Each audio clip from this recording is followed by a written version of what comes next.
여러분들 좀 강의가 이제 쉽게 설명을 드리려고 하다 보니까 텍스트를 하지 않고 그냥 PPT로 제가 만들었어요. 이제 참고로 그냥 보시면 되겠습니다. 대체로 이 강의는 원래 처음에 기획이 될 때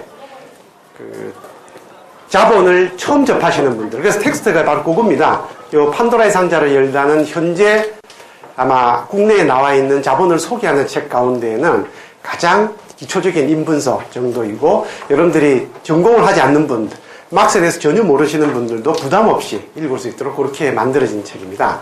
물론 이제 막상 읽어보시면 그렇지 않다 이렇게 생각하실지도 모르겠는데, 비교적 보통 평판이 이제 그렇게 되어 있는 책입니다. 그래서 그걸 참고하시면 될 것 같고, 이 강의는 전부 5주 동안 할 겁니다. 5번. 아마 이제 다음 시간부터 조금씩 빠지기 시작하겠지만, 웬만하면 각 강의마다 다 드려야 될 중요한 내용들이 있으니까 빠지지 말고 보셔도 되겠습니다. 여러분, 이 책을 읽는데 제일 중요한 책은 역시 막스가 쓴 자본입니다. 1, 2, 3권. 요거는 이제 5권. 1, 2, 3, 1권이 두꺼워서 제본이 안 돼가지고 2권으로 쪼갰고, 3권도 두꺼워서 제본이 안 돼서 반으로 쪼갰어요. 2권은 다행히 제본이 되어서, 그래서 이제 5권으로 이루어져 있고, 요게 독일어 원본, 아까 이야기했던 에메베, 이제 막스 엥겔스 베르케라고 하는 것을 판본으로 한 독일어 원전을 번역한 우리나라의 유일한 이제 막스의 자본 책이라고 보면 되겠습니다. 요게 지금 여러분들 나눠드린 바로 그 책이 되는 거고, 그 다음에 이제 제가 강의를 위해서 막스의 용어를 좀 많이 그대로 쓰면서 해설해 놓은 책이 있어요. 그게 그들의 경제, 우리들의 경제학이라는 건데, 요것도 함께 보시면 조금 아마 도움이 되실 겁니다. 요 사계절에서 나온 판도라의 상자를 열다는 막스의 용어를 거의 쓰질 않았어요. 생소할 것 같아서. 그런데 이제 그들의 경제, 우리들의 경제학은 그거보다 약간 높게 막스의 용어를 좀 쓰면서 설명해 놓은 입문서라고 이제 보시면 됩니다. 그리고 이제 제가 이 강의 자료를 여기 올리려고 합니다. 다음 카페에 들어가시면 레이버 스타디라고 치시면 돼요. 레이버 스타디라고 치면 거기에 제가 막스 자본을 강의하면서 같이 수강했던 분들끼리 동학 모임이라고 해서 이분들이 자기들이 스스로 카페를 만들어 놓은 게 있어요. 그래서 거기에 이 강의 자료를 제가 올려드릴 테니까 이 강의 자료를 여러분들이 거기에서 다운받아서 보실 수 있도록 그렇게 하겠습니다. 그래서 여기 가능하면 들어가셔서 이 자료실을 좀 보시면 거기에 오늘 우리가 하게 될 이 강의에서 사용할 막스 자본 본문 텍스트를 제가 조금 소개해 드립니다. 매 강의마다. 그래서 그것도 거기 가서 보실 수 있고, 그 다음에 강의 중에 질문하기가 좀 곤란해서 질문을 안 했던 것, 그런 것들은 거기에 개인적으로 올려주시면 제가 거기에서 답변을 드릴 수 있어요. 그러면은 많은 카페 동호인 같이 보실 수 있기 때문에 여러 가지로 서로 아마 함께 지식을 공유할 수 있을 것 같고, 그 다음에 이제 사실은 이 강의 말고 이 강의보다 조금 더 수준이 높은 강의 중에서 오늘도 잠깐 나옵니다만은 막스와 관련된 매우 중요한 주제가 하나 있어요. 막스는 두 개의 얼굴로 우리한테 알려져 있습니다. 하나는 91년도에 소련이 망하면서 없어진 막스, 그리고 2008년도에 공황이 발발하자 다시 돌아온 막스. 이 두 막스가 있어요. 이 두 막스에 대한 혼동이 많아서 제가 그것만 따로 특강을 한번 했었습니다. 동아대학교에서. 부산에 저희 동아대학교 막스 엥겔스 연구소를 후원해 주시는 회원들이 많이 계시고, 그분들을 위해서 제가 강의를 한번 했었는데, 그거를 동영상을 떠서 여기 올려놨어요. 그러니까 요런 강의 외에도 몇 가지 강의가 여기 올라가 있으니까 여러분들이 함께 아마 여기 가면 참고하실 수 있을 겁니다. 그래서 다음 카페에 레이버 스타디를 참고하실 것. 자, 오늘 첫 번째 강의는 이 책이 가지고 있는 기본적인 성격, 막스의 자본이라고 하는 책이 가지고 있는 기본적인 성격을 여러분들에게 우선 맛배기로 좀 보여드리려고 합니다. 그리고 다음 강의부터 막스 자본에 담겨있는 큰 세 개의 주제를 제가 설명을 드리고, 제일 마지막 시간에 도대체 그러면 이 자본이라는 책이 미래를 향해서 우리에게 뭘 보여주고 있는 것인지 그걸 집중적으로 아마 얘기를 드리게 될 거예요. 자, 오늘 우선 여러분들 요 강의가 원래 대학생과 조합원을 위한 것이었는데 조합원분들은 좀 적게 오셔서 이제 그냥 방관하시고 될 것 같고, 구계자로 대학생들을 중심으로 제가 이 강의를 풀어나가도록 하겠습니다. 여러분들 대학생들 중에서 지금 이미 여기 다 처음 입학하시자마자, 우리도 합니다. 저희 동아대학교도 입학하면 제일 처음에 신입생 오리엔테이션을 해요. 그죠? 근데 신입생 OT 가면 여러분들 무슨 얘기를 들어요? 요즘 신입생 OT 들어가면 반드시 하는 절반 정도, 전체 한 반나절 정도의 강의가 반드시 무엇이 들어가느냐? 취업 특강이 들어갑니다. 대학을 왜 오느냐? 취직하는 게 제일 중요한 문제예요. 그래서 대학에 오는 학생들은 이미 대학을 택할 때부터 취업을 목표로 해서 택하고 대학을 다니는 내내 취업만을 향해서 걸어가다가 그리고 졸업하고 나서 취업으로 그 모든 것을 끝맺지만은 오늘날의 대학은 취업을 위한 중간 과정이 불과한 겁니다. 그렇죠? 여러분들 이미 대학에 다니시는 분들 다 그걸 절감하고 계실 거예요. 그런데 취직하기가 쉽습니까, 여러분들? 제가 취업 상담을 해보면 학생들이 와서 제일 많이 묻는 게 뭐냐면 교수님, 뭘 하면 됩니까? 라고 물어봅니다. 여러분들 이 답에 대해서 속 시원한 답을 주신 교수님 혹시 계셨어요? 영어 공부 열심히 해라. 여러분 영어만 잘하면 취직을 할 수 있다 그러면 여러분들 영어 우리나라에서 정말 도사 같은 사람만 나올 겁니다. 그런데 토익을 900점을 맞아도 취직을 못하는 사람은 부지기수입니다. 그러면 다른 걸 해라. 그래서 봉사도 해요. 어학연수도 갔다 와. 다 중요하다는 걸 하는데 안 됩니다. 그걸로 취직이 안 돼요.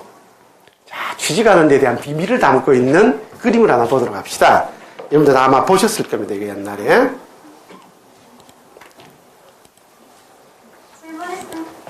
네, 바로 시작. 회장님, 저 취업 준비 진짜 열심히 했거든요. 토플, 토익, 자격증. 얼굴도 이 정도면 예쁜 것 같고 저 좀 뽑아주시면 안 돼요? 어느 회사든지 그 학생의 학습보다도 성품을 볼 겁니다. 평소에 성실한 생각을 가지고 사는 학생은 다 취직이 될 것을 이렇게 저는 보고 있습니다. 어려운. 여기 정답입니다. 실제 저희 학교에 이제 보통 그 취업하고 관련해서 이사님들이 이제 학교에 취업 특강을 많이 하셨는데 제일 초청을 많이 받아오신 분들이 삼성그룹의 인사 담당 이사예요. 근데 삼성그룹 인사 담당 이사님한테 제가 뒤에 있을 때마다 여러 번 물어봤거든요. 여러 번 물어본 결과 답이 뭐냐? 품성이 좋아야 된다는 겁니다. 인간성. 뭘 가지고 뽑습니까? 인간성 가지고 뽑죠. 여러분들 뭐 어떤 인간성이죠? 어떤 게 이 지금 정주영 회장님께서 모르시는 분 계실지 모르겠어요. 이 정주영 회장님은 지금은 삼성그룹이 우리나라에서 제일 큰 그룹이지만 이분이 살아계실 때는 현대그룹이 제일 컸어요. 그래서 우리나라 제일 큰 재벌회사의 회장님이셨습니다. 지금은 돌아가셨지만 이분이 품성이라고 말씀을 하시죠. 실제로 기업의 임사 담당 이사들은 대부분 다 품성을 본다고 얘기를 합니다. 그런데 도대체 그 망한 놈의 품성이라는 게 뭐냐는 거죠. 뭐냐는 겁니까 그게. 여러분 그거 속 시원하게 답변할 수 있는 분 계세요? 만약 그게 있으면 제가 우리 학교 모셔가지고 제가 당장 취업 담당 무슨 교수를 뽑아주도록 내가 하겠습니다. 여러분 이게 알 수 없는 겁니다. 어떤 게 도대체 기업가가 자본가가 원하는 품성인지 내가 취직을 하기 위해서 필요한 품성이라는 게 도대체 뭔지 그게 무슨 정말 우리가 통상 말하는 스펙처럼 우리가 열심히 하면 딸 수 있는 것이냐? 아니에요. 그래서 이런 일이 벌어진 겁니다. 여러분들 우리나라에서 제일 현재 취직으로 얘기하게 되면 최고의 바로 고려대학교 경영학과입니다. 왜냐하면 우리나라에서 제일 부자이신 이건희 회장님께서 그 학교에 500억 가까운 돈을 내놓으셔서 거기에다가 건물을 지어주신 바로 그 학교의 이 학생이죠. 김예슬이라는 학생입니다. 2010년도에 제가 아침에 출근하다가 그날 첫 시간 하는 날이었어요. 수업 첫 시간 들어가는데 개강하고 나서 아침 신문에 경향신문에 크게 난 거예요. 그래서 이걸 들어가자마자 제가 학생들한테 그거 읽어줬습니다. 이게 바로 그겁니다. 대학을 그만둬 버렸어요. 김예슬 씨. 이 학생이 뭐라고 얘기를 했냐면 저는 이 안에서 딱 한 구절이 이 가슴에 닿아요. 제가 학생들하고 취업 상담을 해보면 제가 항상 답을 이렇게 합니다. 학생들한테. 교수님 도대체 내가 어디로 취직하면 좋을까요? 그래서 네가 취직하려고 하는 목표가 뭔데? 오랫동안 안 잘리고 잘 먹고 잘 사는 방법요. 그러거든요. 그런데 오랫동안 안 잘리고 잘 먹고 잘 살라 그러면 도대체 내가 어디로 가야 될지 모르겠습니다. 그럽니다. 여러분들 직장이라고 하는 것은 부침이 있기 때문에 지금 좋은 직장은 앞으로도 좋은 직장일 가능성이 없어요. 실제로 대부분 다 그렇고. 그렇기 때문에 제가 학생들한테 먼저 그걸 설명을 하죠. 네가 생각하는 그런 쭉 이어지는 그런 건 없다. 제가 대학을 다닐 때는 공무원이 되는 거는 쫌팽이라 그랬습니다. 쫌팽이. 야, 그거 나보다 공무원 아니야. 저 교사 자격증이 있거든요. 그런데 제가 대학을 다닐 때 우리 과에서 교사 자격증을 딴 남학생이 저 혼자밖에 없어요. 아무도 안 땄습니다. 아무도 교사하려고 안 했거든요. 지금 여러분들 교사가 되는 것이 고시입니다. 공무원 되는 거 교시죠? 그죠? 지금 그렇게 됐어요. 바뀌는 거죠. 그래서 모든 게 바뀐. 이 모든 게 바뀌는 우리가 어디에 뭘 맞출 수도 없던 바로 이 상황에서 학생들이 뭐라고 저한테 물어봤느냐 하면, 그래서 제가 학생들한테 이제, 야, 네가 믿고 평생 동안 의지할 수 있는 직장이라는 건 없으니까 결국 직장의 선택 기준은 무엇이 되어야 되느냐? 네가 그 직장을 다니면서 좋든 나쁘든 이런 부침이 있더라도 꾸준히 계속할 수 있는 것, 그러려 그러면 네가 좋아하는 걸 해야 된다 그러거든요. 그런데 여러분들, 학생들이 제일 대답하기 힘들어하는 게 뭐냐면, 여러분들 자신도 한번 본인에게 물어보시면 아마 그럴지도 모르겠는데, 제가 뭘 좋아하는지 모르겠습니다. 그게 가장 많이 듣는 대답입니다. 요 글귀 안에 무엇이 나오느냐 하면, 꿈을 한번 꾸어보는 것이 꿈이 되어버린 세대라는 겁니다. 우리 세대가. 바로 여러분 세대가. 이 김예슬 학생이 얘기하는 것이 바로 그것인 것이죠. 여러분, 품성이라고 하는 게 도대체 뭔지 알 수 없는 아리몽상한 정반이 아리송한 이것이 내 취업에, 내가 대학에 들어온 모든 목표를 규정짓는데 나는 그것을 실체를 잡을 수가 없는 것이죠. 그리고 그 실체를 잡을 수 없는 것 안에서 내한테 강요되는 것들만 하다 보니까 내가 왜 사는지, 내가 뭘 하는 것인지, 이 모든 것을 다 총체적으로 잃어버린 것이 되었다. 그게 바로 요 김예슬 선언 안에 들어가 있는 것이죠. 꿈을 잃어버린 세대. 그게 바로 오늘날 우리 젊은 대학생 세대를 잘 대변해 주는 것이고, 그것은 바로 이 앞에 서 있는 정정 회장님이 품성이라고 했던 바로 그 속에 모든 비밀이 숨겨져 있는 겁니다. 도대체 이 품성이 뭔지, 그 본질을 막스가 정확하게 앞으로 일러주게 될 겁니다. 자, 우리의 출발점을 일단 여기 두고 봅시다. 그런데 여러분, 대학에 들어오면 우리는 뭘 하려고 하느냐? 대학에 들어갈 때 우리가 지금 학과 커트라인 같은 걸 딱 비중해보면 금방 드러나죠. 제가 그 책 속에도 잠깐 있습니다만은, 우리 딸애가 고등학교를 다닐 때 애가 학교에서 들은 얘기라고 저한테 얘기를 하더라고요. 강남의 웬 여고 교실 뒤에 가게 되면 거기에 그렇게 써놨다는 겁니다. 오늘 잠을 1시간만 더 줄이게 되면 미래에 신랑감에 바뀌게 된다. 그렇게 돼 있다는 거예요. 여러분, 그때 그 신랑감의 기준이 뭐였겠습니까? 그게 바로 돈 버는 거죠. 수입이 얼마 정도 되는 거냐. 보다 좋은 수입을 갖는 남편을 만날 수 있다. 이 얘기가 아무런 끄리낌 없이 회자되고 있는 것이 이제 고등학교, 여고 당시의 고등학교 교실이었다는 거죠. 그래서 우리는 은연중에 어쨌든 대학에 들어가서 잘 살아야 되겠다고 생각하는 그 안에는 돈에 대한 강렬한 열망이 있습니다. 사실은 우리 사회가 이렇지는 않았어요. 1997년 이전만 하더라도 제가 고등학교를 다닐 때 공부를 잘하는 친구들 중에는 교사가 되겠다는 친구들이 참 많았습니다. 그 직업이 신성한 직업이고, 그래서 그 직업이 존경받는 직업이고, 그래서 일생을 걸어볼 만한 직업이다라고 생각을 했었는데, 지금 제 친구들 중에 아직도 교사하는 친구들이 있거든요. 교사는 아직 제가 이제 환갑이니까 62세까지는 할 수 있지 않습니까? 그래서 그 친구들이 몇이 있는데, 그 친구들, 지금 다른 친구들하고 이렇게 만나면, 사업하는 친구들하고 만나게 되면 지금 우리 사이 기준이 바뀌어버렸어요. 옛날에는 그게 신성하고 존경받는 직업이었는데 지금은 돈을 많이 벌지 못하는 직업이어서 친구들 동창회 모임 가면 별로 대접을 못 받습니다. 돈이 최고인 사회가 됐어요. 이게 97년부터 그랬대요. 97년부터. 1997년부터 우리나라가 완전히 돈으로 천하가 통일이 된 사회가 돼버리고 말았습니다. 모든 게 돈이 돼버렸어요. 모든 사람들이 부자가 되고 싶다. 그래서 제가 북한산에 가끔 제가 등산을 하는데 그 우이동 있지 않습니까? 거기 내려오면은 제가 고등학교 때, 제가 대학 다닐 때 자취했었거든요. 그 자취했던 집 바로 밑에 가면 약간 반지하 집이 하나 있었는데 그 집이 아직도 있더라고요. 제가 대학 다닐 때니까 그게 벌써 언제입니까? 제가 72학번이거든요. 그러니까 이게 지금 40년이 넘었는데 40년 넘도록 그 집이 있어요. 그 집에 한번 정말 옛날 추억 때문에 여름에 한번 등산을 하고 나서 콩국수를 먹으러 그 집에 들어갔는데 입구에 그 약간 밑으로 내려가는 길 입구에 딱 이렇게 머리 부딪히는 곳에 크게 써놨더라고. 부자 되세요. 딱 써놨습니다.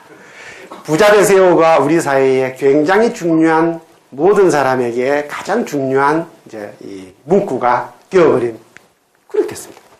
자, 부자가 되려. 그런데 다 부자가 되고 싶죠, 사실은. 저도 할 수만 있으면 되고 싶어요. 그런데 자, 부자 되는 방법이 뭐가 있느냐는 것이죠. 여러분들에게 우리가 보통 지금까지 사회에서 학교를 다니면서 또는 주변의 어른들한테서는 무슨 얘기를 들었습니까? 제일 많이 들은 거? 공부 열심히 해라. 그렇죠? 공부 열심히 해라. 공부 열심히 하면 네가 원하는 곳에 어떻게 하든. 그래서 이게 결국 돈 버는 것으로 이어질 것이다 라는 게 안목리의 고디에 숨겨져 있는 얘기죠. 자, 공부를 열심히 하면 정말 그렇게 되는 것일까? 공부를 열심히 해서 우리나라가 공부를 얼마나 열심히 하는지요. 외신에 보도가 된 사진입니다. 이 사진이. 여러분 이 사진이 새벽 2시에 강남에서 찍은 학원가 풍경이에요. 제가 놀란 건 뭐냐면 이거 지금 사진이 좀 작아서 잘 안 보이는데 이 학생이 누구냐면요. 초등학생입니다. 초등학생. 초등학생이 새벽 2시에 특수목적 중학교를 가서 국제중학교를 가서 거기서 국제고등학교 내지는 특수목적고를 가서 얘가 그걸 지금 목표로 하고 있는 거예요.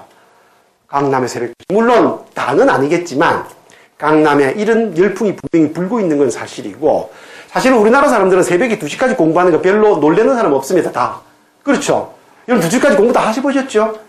제가 독일에 1년간 잠깐 가 있었는데 대학교 있을 때 애가 어른들 파티하는데 옆에 있으니까 8시 땡 하니까요. 애 하나도 없어요. 8시 이후에는 애가 일체 움직여서는 안 된다. 자야 된다는 겁니다. 자야 된다. 그 사회에서는 8시 애가 재우는 것은 너무너무 당연한 것이고 그걸 어기는 것은 굉장히 나쁜 해악이라고 알려져 있어요. 8시 되면 자야 되는 거예요. 그런데 새벽 2시에 멀쩡하게 공부를 하고 있는 겁니다. 놀라지 않을 수가 없죠. 우리 사회는 이렇게 열심히 일을 합니다. 여러분들 학생만 이렇게 열심히 일을 할까요? 여기 직장인분들이 많이 오셨는데 여러분들 서울에는 강남 아니더라도 강북도 마찬가지죠. 제가 무슨 일이 있어서 좀 늦어가지고 집에 들어갈 때 보면 12시, 1시, 새벽에 1시에도 강남에서는 택시를 잡을 수가 없습니다. 안 그렇습니까? 그때까지도 다 일만 한다고 보기는 어렵겠지만 어쨌든 일의 연장선상에서 술을 마시든 뭘 하든 하고 있는 겁니다. 다. 우리나라는 열심히. 이렇게 열심히 일을 하는데 이놈이 자꾸만 나타나네. 만드기 귀신처럼. 그래서 이게 이렇게 열심히 공부를 일을 하는데 어떤 일이 벌어지느냐. 여러분 한진중공 기억하시죠? 재작년 쌍용자동차 정리해보라는 게 있습니다. 여러분들 이게요. 생산직 노동자들은 노동조합이 있습니다. 그래서 이렇게 싸웁니다. 정리해고가 발생을 하면 물론 그 싸움이 성공리에 끝난 것은 아니지만 어쨌든 싸움이라도 할 수가 있어요. 우리가 화가 나면 억울한 일을 당하면 악다군이라고 과함이라도 한번 지르고 나면 설사 잘 안 되더라도 아무 말도 못한 것보다는 덜 억울하거든요. 잭소리 하고 죽는 거니까 말하자면. 그런데 여러분들 생산직 노동자는 이렇게 싸울 수는 없죠. 현대자동차에서 1997년에 전체 노동자, 전체 종업원 수가 한 5만 5천 명 되는데 그 중에서 약 1만 4천 명에게 해고 통지가 날아갔어요. 그런데 현대자동차 노동자들은 울산에 가면요 많이 떠도는 얘기가 있어요. 그게 무슨 얘기냐면 우스갯얘기로 그런 얘기를 합니다. 생산직 노동자 조합원하고 노동조합원하고 사무직 노동자, 관리직 노동자, 과장, 차장 이런 사람들이죠. 같이 술을 많이 먹어요. 술 먹다가 직급은 훨씬 낮습니다. 생산직 노동자가. 생산직 노동자 위에 반장이 있고 반장 위에 이제 팀장, 과장부터 시작해서 쭉 올라가 있으니까. 사무직 노동자 훨씬 직위가 높죠. 그런데 생산직 노동자가 그럽니다. 사무직은. 부장, 차장 보고 어이 부장! 그럽니다. 자기하고 상관이 없으니까 그렇게 부르기도 하지만 그러면서 니 자꾸만 내한테 까불면 노란 봉투? 딱 이러거든요. 여러분들 현대자동차에 다니는 사무직, 관리직 노동자들은 노란 봉투라고 하는 말만 꺼내면 갑자기 움츠러드는 그야말로 트라우마가 있어요. 1997년에 사무직 노동자들에게 노란 봉투가 강합니다. 사실은 지금도 현대자동차에서 공공연하게 과장들한테 100장 돌았다들 이런 얘기 있습니다. 그런데 사무직 노동자들은 집에 퇴근하라고 돌아오면 부인이 그러는 거예요. 여보 당신 앞으로 회사에서 내용증명 우편물이 하나 왔어. 요 내용증명으로 되어 있는 것은 노란 봉투에 넣어서 보내는 거거든요. 거기 보면 뒤에 그 따보면 그 안에 그렇게 되어 있는 겁니다. 이제는 더 이상 귀하와 함께 할 수 없게 되었습니다. 그냥 딸랑 모가지 날아가는 겁니다. 바로 해고되는 것이죠. 여러분 생산직 노동자들은 이렇게 하소연은 할 수 있지만 사실은 이 하소연도 못하고 쓰러져가는 관리직, 사무직 노동자가 훨씬 더 많습니다. 여러분들 대부분 다 대학을 졸업하시면 생산직이 되질 않고 사무직이나 관리직에 근무하실 거 아닙니까? 요 사무직이나 관리직은 의지할 노동조합이 별로 없어요. 그래서 이처럼 잭소리도 못하고 조용히 사라집니다. 그래서 우리가 좋은 직장을 들어간다고 하는 것도 사실은 속절없는 얘기인 거죠. 최근에 통계에 많이 나와 있지만 대학생들이 졸업을 하고 우선 취직하는 비율이 60%가 채 안 되고 취직하는 60% 가운데에 약 30% 이상은 또 대부분 다 비정규직인데, 그러면 정규직이 되는 나머지 이 전체 대학 졸업자 가운데 한 30%에서 40% 정도 되는 학생들만 정규직으로 취직을 하는데, 이 정규직으로 취직한 학생 가운데 70%가 3년 이내 직장을 바꿔야 된다는 겁니다. 쫓겨나는 것이죠. 물론 자발적으로 하는 경우도 있긴 있겠지만. 그래서 이미 공부를 열심히 해서 좋은 직장에서 안정되게 산다는 것은 우리에게 이미 사라져버린 사회. 그게 우리 사회입니다. 그래서 이제 우리가 남는 게 이거죠. 경제학과 온 학생들에게 물어보면 경제학과를 왜 왔니? 그러면 사실은 제가 2학년 때 우리 과 학생들하고 만나면 1학년은 내 과목이 없어요. 옛날에 교양 과목이 있다가 없어지고 이제 2학년 때 제가 만나는데 제 과목이 필수입니다. 경제사. 그래서 이제 다 들어와요, 다. 그래서 다 들어오면 그 2학년 학생 보면 이제 물어보죠, 제가. 설문지를 쫙, 오늘 출석표! 이러면 쫙 돌립니다. 반드시 써야 돼. 여기 학번 이름 쓰고 밑에 자기 의견 쓰더라고 합니다. 경제학과로 온 이유 물어봅니다. 여러분, 경제학과로 온 이유를 조사를 해보면 전환학교 됐어요. 했는데 작년에도 하면 어떻게 되느냐. 한 70% 정도가 뭘로 나느냐. 재테크를 배우기 위해서. 여러분들 그런 생각 안 들어요? 경제학과 가면 뭔가 재테크에 관한 무슨 비법을 좀 배울 수 있을 것 같지 않습니까? 그래서 학생들이 그렇게 온다는 겁니다. 도대체 이 학생들이 어디서 재테크라는 말을 알았을까?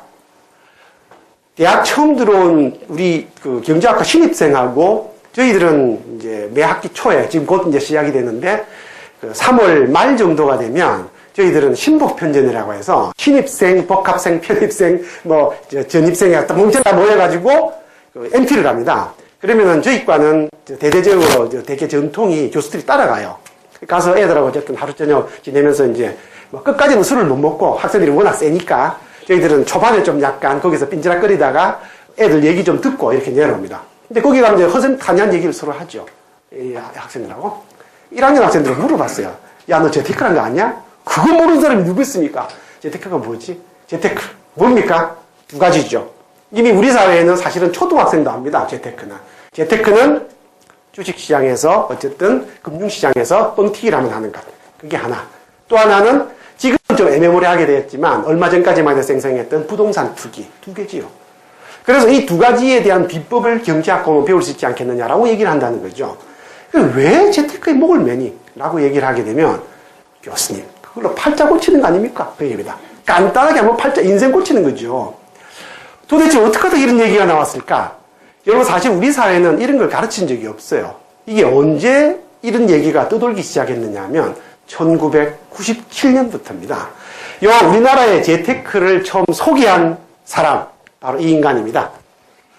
이 사람은 일본계 미국인이에요. 3세.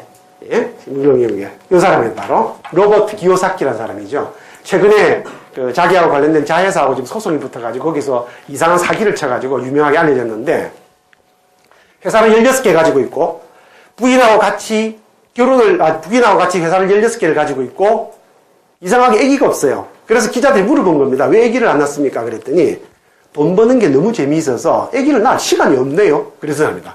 이분은 정말 돈 버는데 재미를 붙이신 분이에요. 그분이 미국에서 밀리언셀러를 만든 거 리치 댓 푸어 댓 부자 아빠, 가난한 아빠 이게 우리나라에 번역이 됐습니다. 이게 2000년에 번역이 됐어요. 2000년에 우리나라에 책이 나왔는데 이 책이 우리나라의 재테크를 유포시킨 최초의 원조 책입니다. 여러분 제가 지금 아까 자본 얘기를 했는데 자본이 안 팔려서 큰일입니다. 이게 이 책을 아무도 안 읽어서 이 책을 읽게 하려고 지금 제가 이 강의도 하는 건데 이 자본이요 어떻게 된 영문인지 5권이라고 그랬지 않습니까? 앞에 1권은 조금 팔렸어요. 1권도 1-1만 좀 많이 팔렸고 1-2가 조금 팔렸는데 이게 얼마 팔린 줄 아세요? 많이 팔렸다는 게 아직 10,000부도 안 팔았습니다. 10,000부도 못 팔았어요. 10,000부 팔기가 굉장히 힘든 것이죠. 그런데 여러분 이 로버트 기요사키가 쓴 부자 아빠 가난한 아빠는 2000년에 책이 출판되자마자 그의 한 해 동안에 1,000,000부를 팔았어요. 한 해 동안에 1,000,000부를 팔았고 2006년도에 집계를 했더니 310,000부가 팔렸습니다. 300만 부 넘게 팔렸죠. 그런데 이 재테크를 써놓은 이 로버트 기요사키 책이 300만 부가 팔린 까닭이 있습니다. 사람들이 그 책을 읽어보니까 그 책 안에 쓰여져 있는 게 돈 버는 얘기인데, 돈 버는 방법에 대한 얘기인데, 재테크와 관련된 이게 거짓말이 아니라는 겁니다. 전부 사실이라는 거예요. 로버트 기요사키 자신이 직접 했던 얘기를 거기 써놓은 겁니다. 자기가 직접 재테크를 했던 그 경험담을 쭉 써놓은 거예요. 이거 거짓말이 아니죠. 사실이거든요. 그러니까 누구나 다 이게 사실이라 그러면 그게 바로 진실일 것이고, 이게 진실이라면 나도 로버트 키요사키처럼 하면 돈을 벌 수 있는 거 아니냐라는 생각을 누구나 할 수 있게 돼요. 자연스럽게. 그래서 이 책이 엄청나게 팔렸습니다. 자, 이 책이 엄청나게 팔려서 어떻게 되느냐. 여러분, 이 책 안에 쓰여져 있는 내용이 부자가 되는 방법이에요. 여러분, 부자는 기준이 뭐냐면 전 세계적으로 현재 통일되어 있는 기준은 유동자산을 100만 달러 이상 가진 사람을 부자라고 부릅니다. 우리나라로 환산을 하면 한 12억 정도, 집을 빼고 12억 정도를 가지고 있으면 부자라는 것이죠. 큰 돈일 것 같은 느낌은 좀 안 들어요. 왜 그러느냐 하면, 저는 물론 저한테는 큰 돈입니다. 저는 부산에 살기 때문에. 제가 서울에 계속 살았으면, 제가 서울에서 부산으로 내려갈 때, 제가 저쪽에 광장동이 있지 않습니까? 거기에 31평짜리 아파트를 제가 가지고 있었거든요. 그런데 그걸 가지고 있을 때 은행 대리였으니까 수서에 저희가 조합 아파트를 했어요. 그래서 수서에 제가 조합원 신청을 했습니다. 수서에 아파트를 하나 가지고 제가 광장동 아파트를 유지를 했으면 제가 집이 두 채지요. 제가 살고 있는 집을 빼고 강남에 수서에 제가 지금 내려간 지가 벌써 20몇 년이 됐으니까 그걸 강남에 여러분 제대로 된 한 30평짜리 아파트를 가지고 있으면 10억 되잖아요. 10억. 그러니까 제가 부자의 반열에 들어갈 뻔한 겁니다. 제가 부산으로 내려가는 바람에 모두 수포로 돌아갔지만, 그래서 저희 집사람이 가끔 그것 때문에 제가 좀 약간 뭔가 좀 삐딱해 보이면 제 아픈 데를 항상 그걸 찔러요. 당신 도대체 뭐 했어? 경제학 공부하면서. 그런 얘기 하거든요. 제가 아무 말을 이제 못 하는데, 그런데 여러분 이 책이 300만 부가 팔렸으면 우리가 금방 자연스럽게 도달할 수 있는 결론은, 이 책을 읽은 사람들이 여러분들에게 돈 되는 책인데, 저희 집이 부산에 지금 백스쿨이라는 대학교 있어요. 그 백스쿨에서 가끔 재테크 강의를 합니다. 여러분, 저는 이런 큰 강의는 사실 학교에서 말고는 밖에서는 잘 안 해요. 할 일도 별로 없지만 이렇게 불러주는 사람도 없어요, 사실은. 그런데 그분들은 지금 이런 강의가 아니고 컨벤션 룸에서 1000명씩 들어가는 강의실에서 이걸 합니다. 이게 터집니다, 그때는. 낮에는 그 앞에 뭐 차가 잘 못 다닐 정도예요. 여러분, 이 재테크에 모든 사람이 이처럼 열을 올리는데 그 사람들이 300만 명 이 책을 봤으면 당연히 300만 명의 부자가 우리나라에 있어야 되는 거 아닐까요? 있어야. 그런데 이 책이 벌써 300만 부를 판 2006년 이후로 지금 벌써 8년이 경과했는데도 불구하고, 여러분, 작년도 현재 우리나라에서 100만 달러 이상의 유동자산을 가진 부자가 얼마 정도 됩니까? 15만 명 정도밖에 안 돼요. 15만 명. 은행에서 집계를 하거든요. 그러면 도대체 나머지 310만 명 중에서 15만 명만 부자라고 한다 그러면 나머지 인간들은 도대체 뭐인 거야? 책 읽으면서 공부 안 하고 땡땡이 친 거야, 이게? 어디 딴 생각하고. 여러분, 절대 그렇지 않아요. 이 돈 버는 얘기에 대해서 있는 책은 누구나 다 그야말로 안광이 지면을 뚫듯이, 철하듯이 열심히 읽는 거죠. 열심히 읽었는데도 부자가 안 된 겁니다. 이 책 안에 있는 내용이 어떻다는 얘기입니까? 안에 들은 게 거짓은 아닐지 모르지만 모든 사람에게 적용되는 원리가 아니라는 것이 금방 드러납니다. 실제로 이 책에 따라서 부자가 될 수 있는 방법은 극히 제한적이고 여러 가지 전제 조건을 많이 달고 있다는 얘기예요. 누구나 되는 게 아니라는 겁니다. 그래서 재테크 안 됩니다. 그래서 제가 우리 경제과 학생들 이제 아까 말씀드린 것처럼 2학년 때 재테크를 열심히 공부하겠다는 학생들을 제가 딱 70% 이상 보고 4학년 때 제 과목이 있거든요. 경제학사. 그래서 다시 설문지를 돌립니다. 그래, 이제 재테크를 좀 터득했느냐 이제 물어봅니다. 그래서 너가 좀 부자가 될 것 같으냐 물어보죠. 혹시 대학 4학년이 되어서 그 질문에 대해서 예, 저는 지금도 부자가 될 수 있다고 믿습니다. 그러면은 제가 그 학생에게 뭐라고 얘기하겠습니까? 너 공부 제대로 했니? 라고 물어볼 수밖에 없습니다. 아니면 너 오늘 아침 뭐좀 잘못 먹고 온 거냐? 여러분들, 대학 4학년이 되고서도 아직도 자기가 재테크로 돈을 벌 수 있다고 믿는 사람이 있다 그러면 그 학생은 대학을 헛다녔거나 아니면 바보이거나 아니면 학교 땡땡이 친 친구입니다. 절대 될 수 없다는 걸 4학년이 되면 알아요. 이미 알죠, 이제는. 재테크. 아닙니다. 그래서 이 돈 벌 수 있는 원리가 아니에요. 그래서 이제 보통 우스개 얘기로 이제 우리한테 마지막 남은 정말 농지거리이긴 하지만 그래도 우리에게 진짜 만일 실현이 된다 그러면 절대 우리가 외면할 수 없는 마지막 기적이 하나 남아있습니다. 신데렐라가 남아있죠. 그 신데렐라 표본이 바로 투현정스죠. 두 분의 현정씨. 한 분은 복귀를 하셔버렸고, 한 분은 아직 잘 살고 계시는데, 노현정 씨하고 고현정 씨요. 두 분은 잘 살고 계시죠. 이게 또 나타났습니다. 이게. 그래서, 뭐, 이런 드라마도 만들어집니다. 시크릿 가든 같은 드라마도 만들어지고, 사실은 이 양반은 제 해병대 후배입니다. 예, 앨리스, 뭐 이런 것도 쭉 있었어요. 그런데 이 투현정스는 진짜 우리가 기대기 어려운 거 아니겠어요? 이건 불가능한 얘기입니다. 이거는 정말 우리가 뭐 동화 속에서나 나오는 신데렐라 같은 얘기일 뿐이고, 자, 그러면 한번 정리를 해봅시다. 자, 공부를 열심히 하면, 그래서 정말 시키는 대로 열심히 해서 좋은 직장 들어가면, 잘 먹고 잘 살 수 있느냐? 웬걸요? 노란 봉투 받고 잘릴 가능성이 얼마든지 존재하고, 잘리지 않기 위해서는 항상 노심초사해야 되는데, 그 노심초사의 기준조차도 모호합니다. 회장님이 품성이라고 얘기하셨는데, 내가 도대체 어떤 품성을 가지고 안 잘릴 것인지 내가 알기만 한다 그러면 누구나 다 그렇게 하려고 그러죠. 내가 알 수 없다는 게 문제입니다. 내가 알 수 없다는 게. 그래서 알 수 없어요. 재테크 불가능해. 투현정스 꿈이야. 그러면 도대체 우리가 남은 게 뭐냐는 것이죠. 여러분, 우리는 아무 돌파구가 없는, 그야말로 망망대해에 어떤 불빛도 어떤 희망도 없이 그냥 표류하는 이런 불쌍한 신세로 지금 이제 이 망망대해 속으로 여러분들이 곧 나가게 될 겁니다, 이제. 그런 사회에 우리가 살고 있다는 거죠. 여러분, 이런 사회에 우리가 계속 살아야 됩니까, 정말? 물론 같이 죽자는 얘기는 아닙니다. 살자는 얘기인데. 자, 이 사회를 어떻게 하면 좋을까요? 이 사회를. 이상한 나라에 살죠. 열망은 존재하지만 실현할 방법은 없습니다. 그래서 결국 우리가 남는 건 그래도 우리는 역시 죽자고 새가 빠지게 일을 하는 수밖에 없다. 그죠? 공부 열심히 하는 수밖에 없고, 그게 죽이 되든 밥이 되든 내한테 쓸모있든 없을지 모르지만, 그래서 우리 과 학생들이 4학년이 되면 저한테 그런 하소연을 참 많이 해요. 제가 이런 강의를 하는 걸 아니까, 다른 교수님한테는 몰라도 저한테는 와서 그런 하소연을 해도 된다는 걸 아니까, 그냥 개인적으로 제 방 앞에 지나가다가 문득 들러가지고 교수님 하소연 좀 하고 가겠습니다. 그래서 제가 오래는 안 되고 10분만 딱 이렇게 차 한잔 주고 같이 이걸 들으면 그 학생이 한 얘기가 그런 거죠. 어찌해야 될지를 모르겠습니다. 정말. 그런 얘기를 합니다. 그렇지만 니 어떡할래?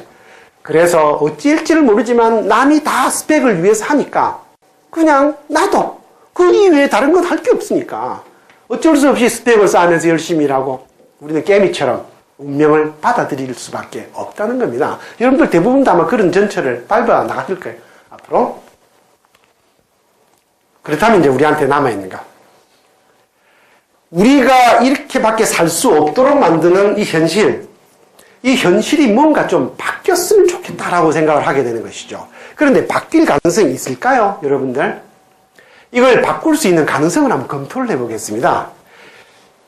이상하게도 오늘날의 우리나라의 젊은이들은 이런 가능성에 대해서조차도 어른들이, 우리 기성사회가 이미 그걸 꺾어버려가지고 마치 아무런 희망이 없는 것처럼 생각을 해요. 그런데 이 강의는 여러분들 희망이 있다는 것을 강력하게 제가 얘기 드리려고 하는 겁니다. 여러분들 이명박 대통령은 지금 퇴임을 하셨는데 이 대통령이 친 희대의 사기극 안에 747 있었죠. 여러분 이 747 가운데에 4를 봅시다. 4. 사실 여기 핵심이에요.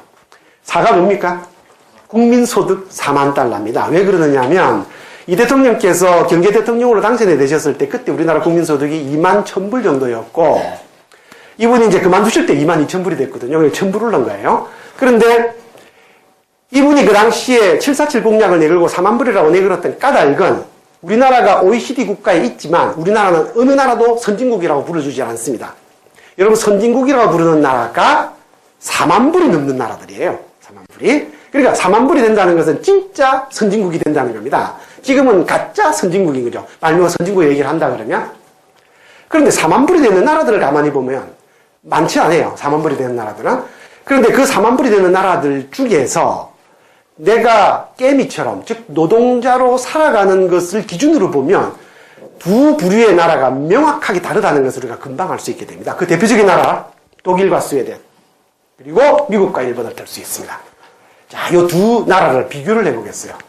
여러분 1인당 국민소득은 독일이 2010년 기준으로 약 4만 달러에 해당이 됩니다. 미국은 얼마냐? 4만 7천 불이에요. 여러분 독일에 비해서 미국이 잘 사는 나라입니다. 훨씬 잘 사는 나라예요. 자, 훨씬 잘 삽니다. 물론 일본도 독일보다 훨씬 높아요. 그런데 자, 노동자는 나라가 잘 사는 게 중요한 게 아니에요. 내 봉급이 많아야지. 안 그렇습니까? 그래서 노동자 입장에서 시간당 임금이 얼마냐면 독일 노동자들의 시간당 임금은 시간당 37달러. 사실은 요 37달러는 세계 최고 수준입니다. 세계에서 제일 노동자가 봉급을 많이 받는 나라가 독일이거든요. 미국 노동자는 얼마 받느냐? 24달러를 받아요. 시간당. 그런데 1인당 연간 노동시간이 얼마가 되느냐 하면 독일 노동자들은 연간 1413시간이라고 했습니다. 지금은 더 줄었어요. 1300시간대로 지금 내려갔는데 이미 이건 이제 2011년 기준이니까 미국 노동자가 약 1800시간 정도 일을 합니다. 자, 금방 봅시다. 독일 노동자는 노동시간이 미국 노동자보다 훨씬 적어요. 400시간 가까이 적으니까. 일을 훨씬 적게 하죠? 그런데 시간당 임금만 맞아요. 그러면 야, 그래도 너무 적게 하니까 봉급이 작은 거 아니야? 여러분 37 곱하기 1413 24 곱하기 1787을 곱하기 보면 어떻게 되느냐 하면 미국 노동자가 약 42,000불 독일 노동자가 연봉이 약 52,000불 받습니다.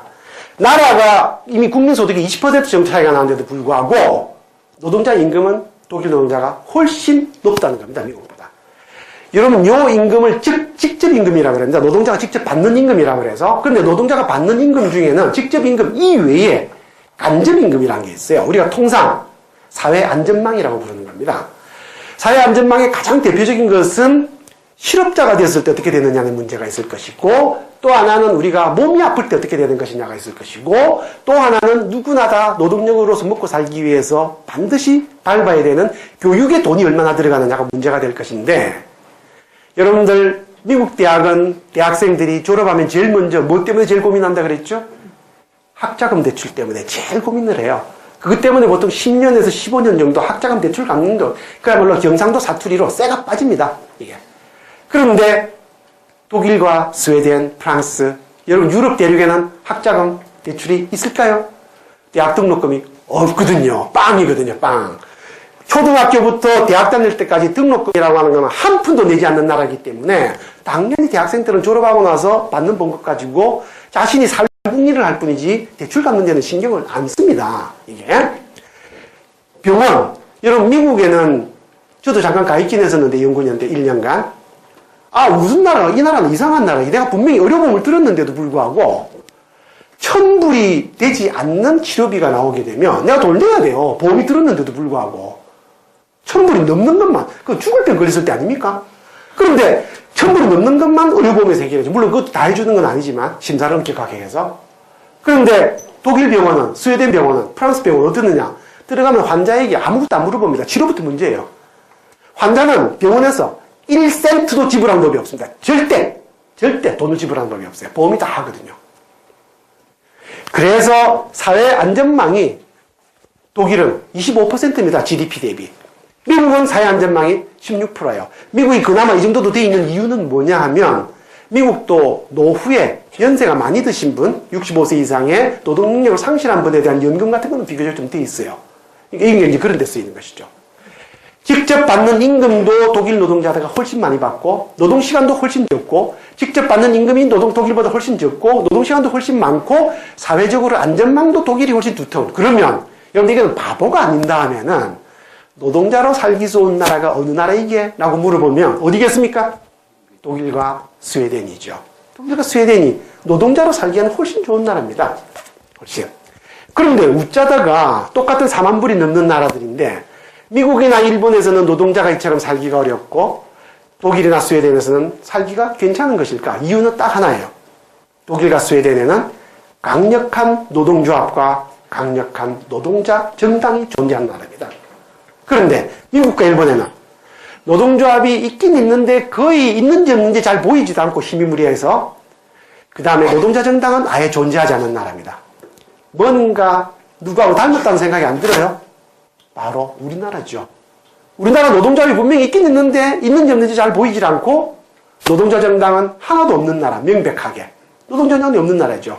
우리 꼬락서니가 4만 불이 되어도 어떤 꼬라지가 될 것이냐 하는 것이 딱 보여지는 겁니다. 여러분 미국과 일본은 거지가 굉장히 많아요. 거지가. 잘못되면 거지가 될 수 있는 나라. 독일과 스웨덴은 거지가 한 명도 없습니다. 여러분들. 물론 자발적 거지는 있어요. 거지가 되겠다는 건 막을 방법은 없으니까. 그런데 제도적으로는 거지가 안 되게 돼 있습니다. 이게 평생 동안 취직을 못하면 이 사람을 먹여 살리는 실업부조로 제도라는 게 있거든요. 이게. 그래서 이 두 나라는 전혀 다릅니다. 그러면 노동자로 살기 좋은 나라와 노동자로 살기 어려운 나라의 이 차이점은 어디에 있느냐 하면 노동조합과 노동자 정당이 있는데 이 노동조합과 노동자 정당이 왜 이 나라에는 있고 이 나라에 없느냐 하면 막스의 전통이 노동운동에게 계승이 된 나라와 되지 않은 나라 간의 차이점입니다. 이게. 그래서 이 책이 중요한 책이에요. 이 책이 시간 밀리면은 나중에 예? 그 시간을 미리 알리시면 아 그렇습니까? 이거를 어디다 하면 됩니까? 오른쪽 화살표 10분 써 있는데 저는 잘 안. 기다림 시간 오른쪽 끝이야. 조금 밑에 그 위에 앉아 아 여기. 아 그렇군요. 예, 예. 4시간. 예. 이제 됐습니다. 조금만 더 하고 30분까지만 하고 좀 쉬도록 합시다. 여러분 미국에 가면 흔하게 볼 수 있는 거지입니다. 고속도로가 입구에 있거든요. 미국 고속도로는 바로 진입을 하지 않게 돼 있고 도심에서 고속도로로 올라갈 때 신호등이 있어요. 그래서 거기 차를 다 세우게 돼 있습니다. 그래서 신호에서 파란불이 들어오면 내가 올라가게 돼 있어요. 그러니까 거기에 거지들이 항상 서 있어요. 거지 많습니다. 그런데 미국 같으면 거지가 되어야 마땅한 인간들이 독일에서는 이런 짓을 하고 있어요. 경고 파업이라는 뜻입니다. 바운슈트라이크. 여러분 미국 독일에서 이 경고 파업을 하고 있는 이 사람들이 누구냐? 노동조합의 교과서라고 불리는 사람들. 도대 모델 도이칠란트라고 보통 부르고 바로 독일 노동운동을 이끌고 있는 독일 금속노조. 세계 최고의 노조입니다. 세계에서 가장 강력한 노조죠. 조합원 수가 약 250만 명. 조합원 1인당 한 달에 내는 조합비가 5만 원이 넘습니다. 그러니까 어마어마한 돈을 한 달에 적립을 하고 있는 노동조합인데 여기에 바로 이게 메탈 독일의 금속노조의 깃발이고 그 금속노조의 본부가 독일을 가면 우리가 반드시 지나는 도시가 프랑크푸르트인데 프랑크푸르트의 중앙역에 가면 역 앞에 오른쪽에 있어요. 이렇게 보입니다. 빨간 건물이. 예? 여기 독일 금속노조 본부입니다. 혹시 여러분들 요번에 철도노조 침탈을 당한 우리나라 민주노총 건물이 어디 있습니까? 없어요. 경향신문 꼭대기에 약간 빌려가지고 있어요. 독자 건물입니다. 이거는 독일 독자적인 건물로 되어 있습니다. 여기에 바로 독일 3인당 SPD 모든 노동자 정당의 모델이 되었었죠. 그 3인당 정당의 본부입니다. 이 베를린에 있거든요. 독일이 특이한 나라라서 독일 기민당 지금 현재 집권하고 있는 여당의 이 본부 건물을 보면 똑같이 생겼어요. 요 건너편에 있거든요. 바로 건너편 맞은편에 있는데 이게 처음부터 땅을 잡을 때부터 서로가 한 놈도 한 편씩 더 크기 못하게 똑같이 잡았습니다. 모양도 비슷해요. 이게 마치 배처럼 생겼지 않습니까?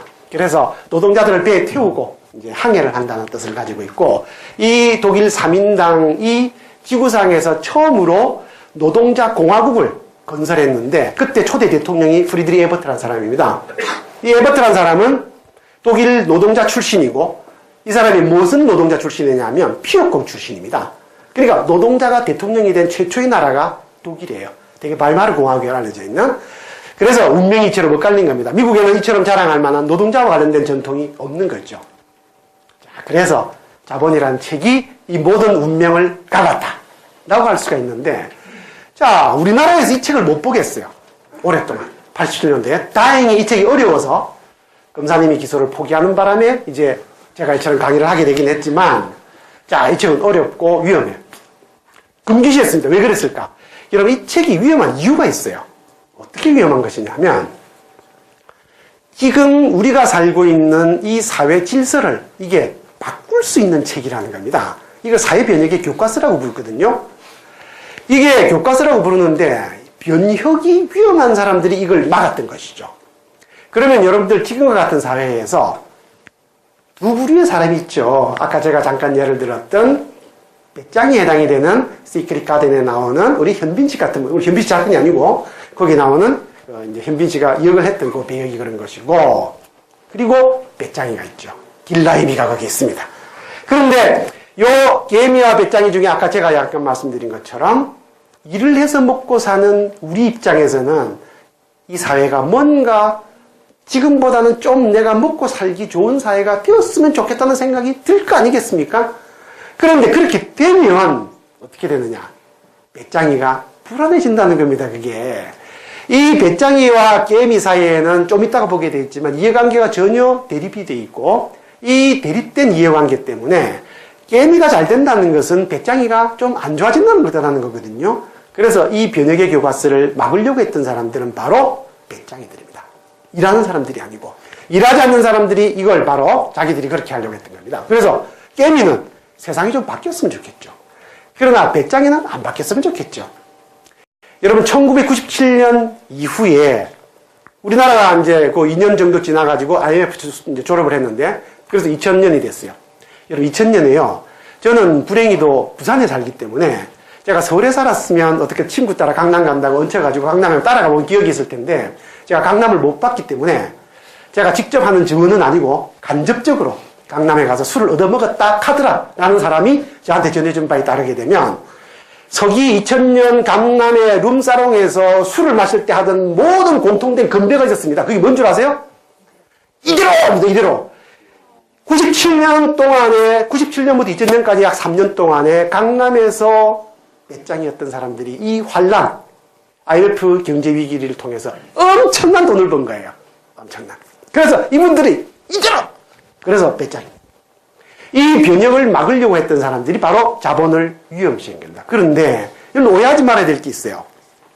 사회를 변혁시키자고 하는 얘기는 굉장히 많습니다. 이게 협동조합에서부터 시작을 해가지고 뭐 여러 가지 많아요. 사실은 민주당도 사회를 변혁시키자고 한다는 말은 그렇게 하지 않아요. 다 그렇게 합니다. 뭐 그 통합진보당도 그렇게 해요. 다 그렇게 해요. 그런데 그 중에서 혹시 막스의 자본을 가지고 사회를 변혁시키겠다 하는 무슨 그룹이 있습니까? 안 보이잖아요. 안 보여요. 왜 그러느냐? 여러분이 자본만이 문제가 되는 이유가 따로 있습니다. 그 지금 우리나라에서 야당 쪽에서 민주당이나 통합민주당 이쪽에서 변혁시키겠다는 얘기는 역사를 가만히 보면 그걸 가지고 변혁시켰던 사례가 없습니다. 그래서 그건 꽝이에요. 그래서 이 사회를 변혁시키지 않았으면 이대로라고 부르는 사람들이 보기에는 그건 허당이라는 겁니다. 허당. 그런데 자본을 가지고 세상을 변혁시키겠다고 했던 그룹이 독일에서 제일 먼저 나타났고 이 인간들은 세상을 진짜 바꾼 거예요. 세상을. 그러니까 자본은 뭐냐? 실제로 세상을 변혁시킨 책인 겁니다. 이게.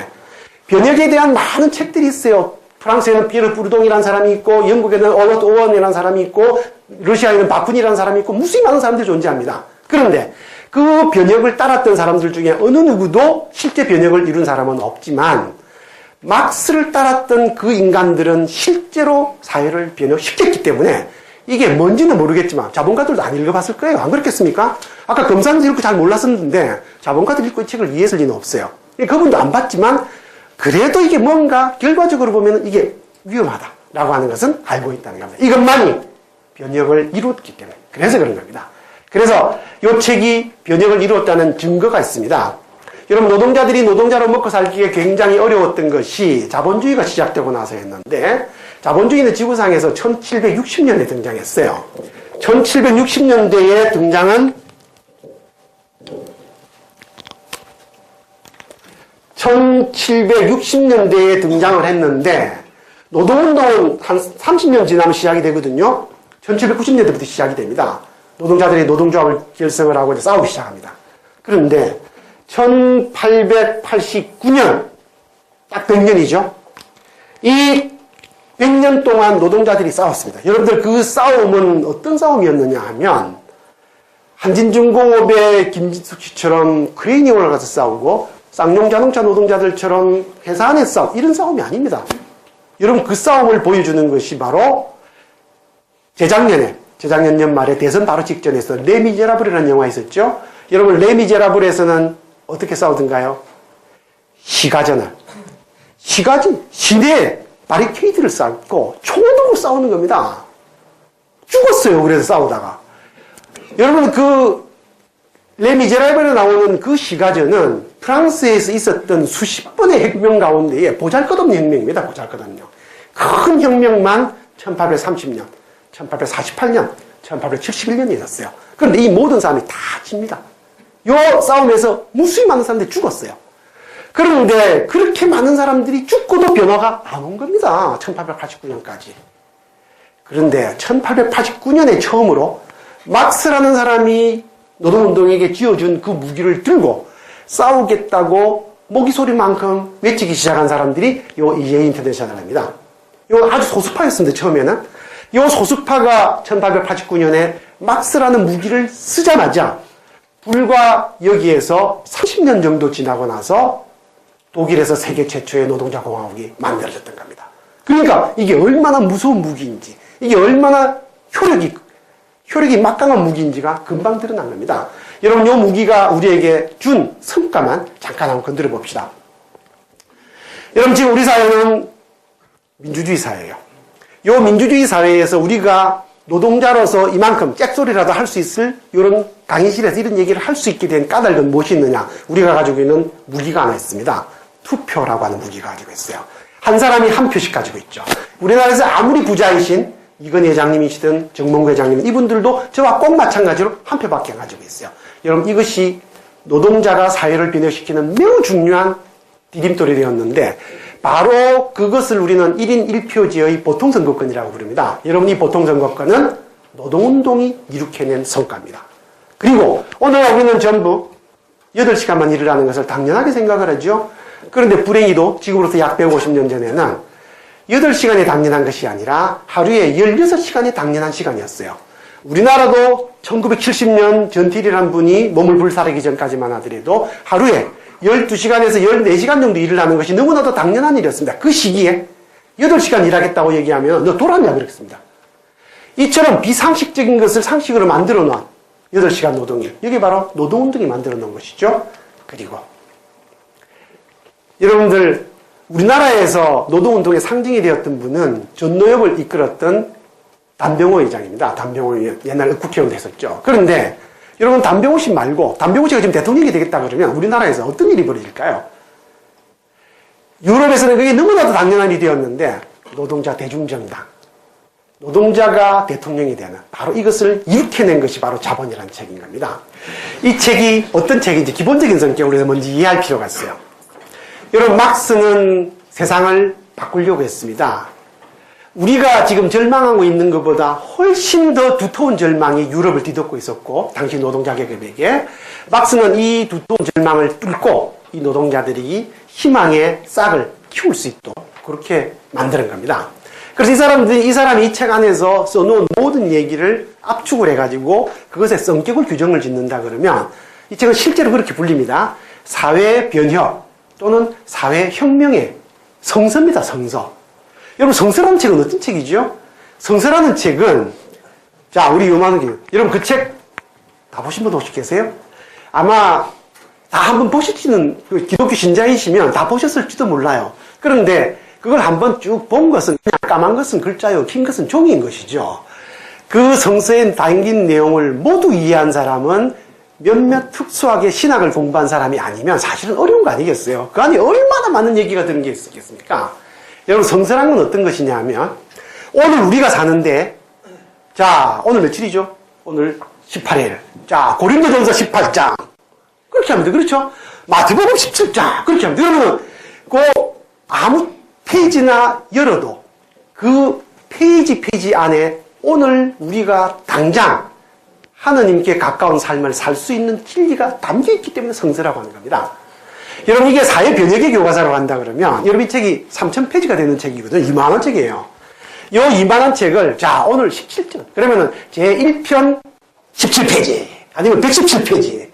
열면 그 책 안에, 그 페이지 안에, 페이지마다 오늘 당장 우리가 사회 변혁을 위해서 고민해야 될 내용에 대한 해답이 그 안에 주어져 있다는 겁니다. 이 책 3,000페이지 안에는 3,000개 이상의 해답이 주어져 있고, 어느 페이지를 열든 어디를 열든 거기에 매일 우리가 쓸 수 있는 해답이 있다는 것이 바로 이 성서라는 의미예요. 여러분, 이 책은 그래서 중요한 책입니다. 혹시 그래서 이 책을 마치 판도라의 상자를 한번 읽고 나서, 이제 막스가 이렇게 생겼군, 그래서 이제는 자본! 그래서 자본을 끄집어내가지고 한번 쭉 읽어나가서 내가 모든 걸 이해하겠다고 생각을 하시는 분은 오해입니다. 그렇게는 안 읽히지는 책이에요. 이 책은 성서처럼 반복해서 읽고 어디를 보든 거기에 동일한 진리가 담겨있는 책이다. 그렇게 보셔야 됩니다. 먼저 그걸 염두에 딱 두실 필요가 있어요. 막스가 이때 혁명이라고 했던 것이 뭐였느냐면 정확하게 말하면 1789년의 혁명입니다. 여러분들 막스가 살던 그 시기의 사람들이 세상을 바꾸는 것이라고 본 것은 딱 유일한 사건이 1789년 혁명이었어요. 1789년 프랑스 대혁명이죠. 여러분 프랑스 혁명이 어떤 것이냐면 프랑스 혁명 이전에 봉건 사회에서는 계급 질서가 있었어요. 신분 질서가. 신분 질서의 순서는 우리가 압니다. 제일 위에 기사계급. 우리나라에서 양반계급이죠. 사. 그 다음에 제일 중요한 직접적 생산자 계급. 그 당시에는 농업이 주업이었기 때문에 농민. 그래서 우리나라에도 농자, 천하, 지대본 그랬었습니다. 그리고 그 농민 밑에 농민을 도와주는 수공업자, 공. 사농공이죠. 제일 밑에 상.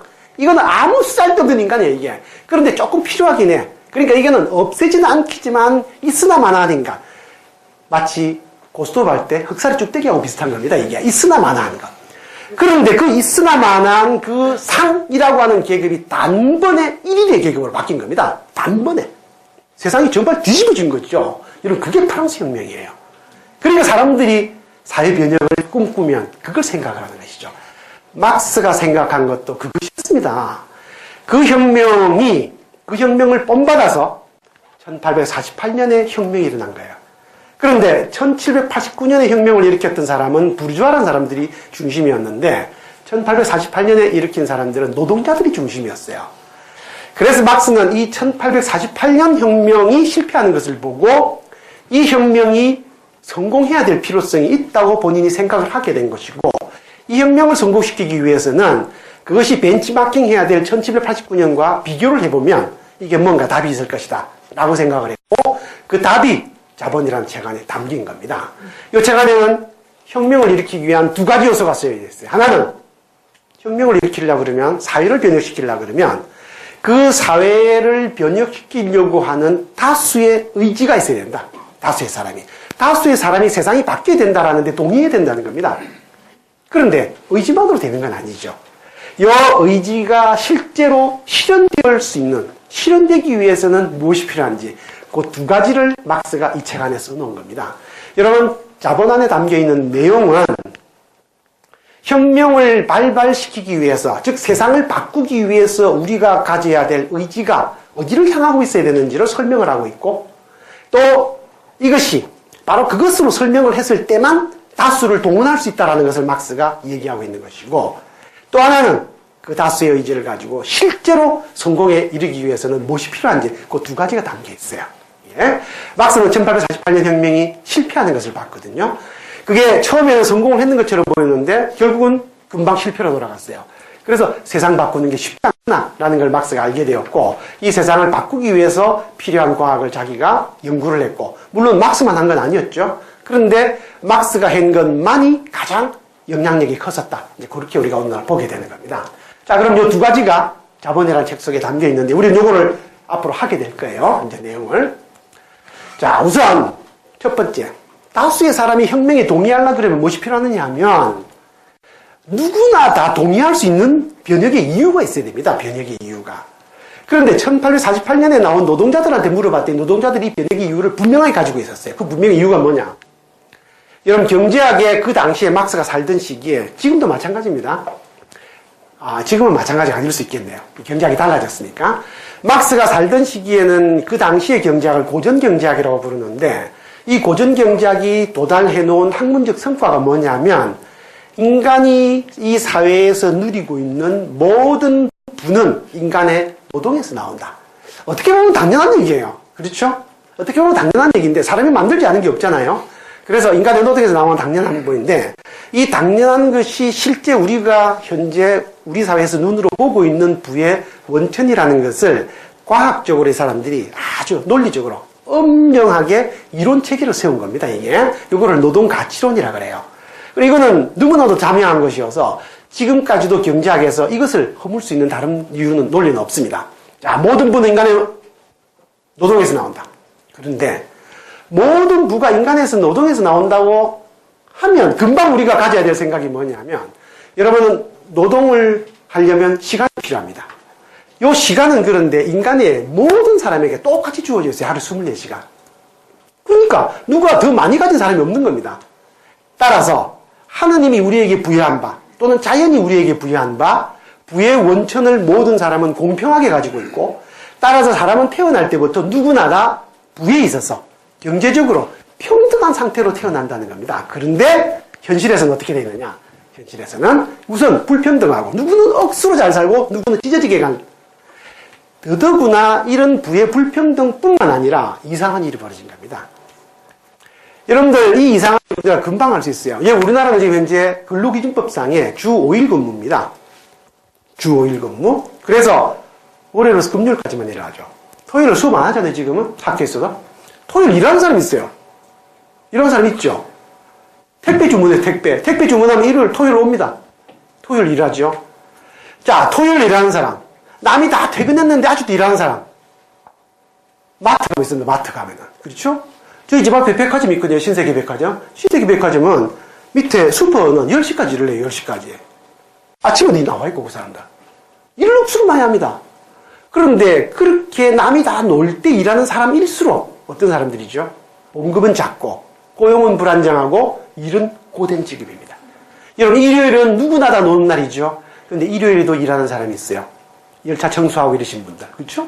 그래서 우리는 뭘 할 수 있느냐 하면, 열심히 일하는 사람이 별로 잘 살지 못하구나 하는 걸 알 수가 있습니다.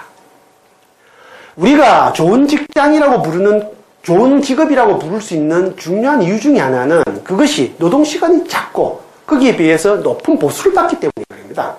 그런데 우리가 나쁜 직장이라고 부르는 것은 일이 많고 보수도 적기 때문에 그런 것이거든요. 따라서 뭘 할 수 있느냐? 노동과 빈곤이 이상하게 비례하는 거예요. 일을 많이 하는 사람일수록 가난하다는 겁니다, 이게. 자본주의 사회에서는. 우리가 살고 있는 이런 경제체제에서는. 그래서 이것이 바로 이론과 상식이 서로 반대 방향이라는 것이죠. 깨미와 배짱이의 우화는 일을 열심히 하면 잘 살고 땡땡이 치면 못 산다는 것을 알려주는 동화인데 현실에서는 그게 뒤집어져 있다. 그걸 보여주는 것이죠. 그래서 누구에게나 여러분 깨미와 배짱이의 우화는 지금은 내가 초등학교 교과서를 안 봐서 모르겠어요. 저는 학교를 들어갔을 때 그때는 국민학교라고 그랬는데 1학년 때 배웠거든요. 1학년 때. 1학년 때 보면은 개미와 배짱의 우화가 나오고 거북이와 토끼의 경주가 나오고 그랬었거든요. 그거는 왜 거기 있느냐? 그거는 아무리 어린 학생도 쉽게 이해하는 일이기 때문에 그렇습니다. 누구나 다 이해할 수 있는 이 평범한 진리가 현실에서는 뒤집어져 있으니까 이건 바로잡아야 되는 거 아니냐. 그래서 혁명의 동력은 여기에 있다라고 막스가 본 겁니다. 막스가 자본에서 다루려고 하던 수수께끼 핵심은 풀려고 하는 수수께끼는 바로 이것이었다. 그런데 여기에는 한 개 중요한 단서가 하나 있어요. 앞에 재테크의 얘기하고 관련이 된 건데 이게 어떻게 돼 있냐면요.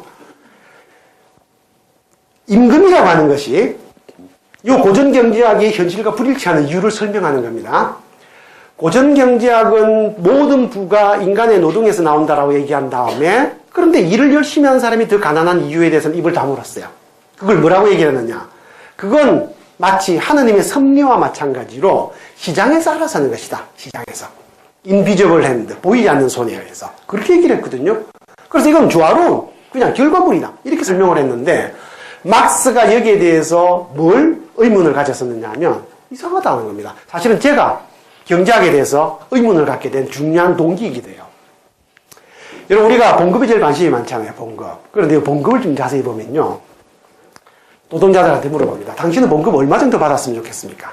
제가 사실은 노동운동과 처음 접촉을 시작했을 때 부산에서 처음에 저로 하여금 노동운동에 관심을 갖게 만드는 사업장이 지금은 S&T라는 곳인데 옛날에는 대우정밀이라는 곳입니다.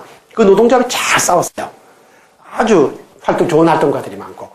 거기서 노동자 한 분이 이제 목을 매서 자살을 해버렸는데 그분 장례식에 제가 갔다가 그분들을 알게 되었고 그래서 이제 노동운동하고 점점 가까워졌어요. 그런데 그 노동자가 워낙 이제 말하자면 전투적인 노조죠. 그래서 같이 이제 사업을 했어요. 임금과 관련된. 그래서 물어봤어요. 봉급을 얼마 정도를 받으면 지금 받는 봉급에서 얼마 정도를 더 받으면 노동조합을 그만둬도 좋겠다. 그만둬도 좋겠다. 노동조합은 노동운동 안 했으면 좋겠다. 안 해도 되겠다.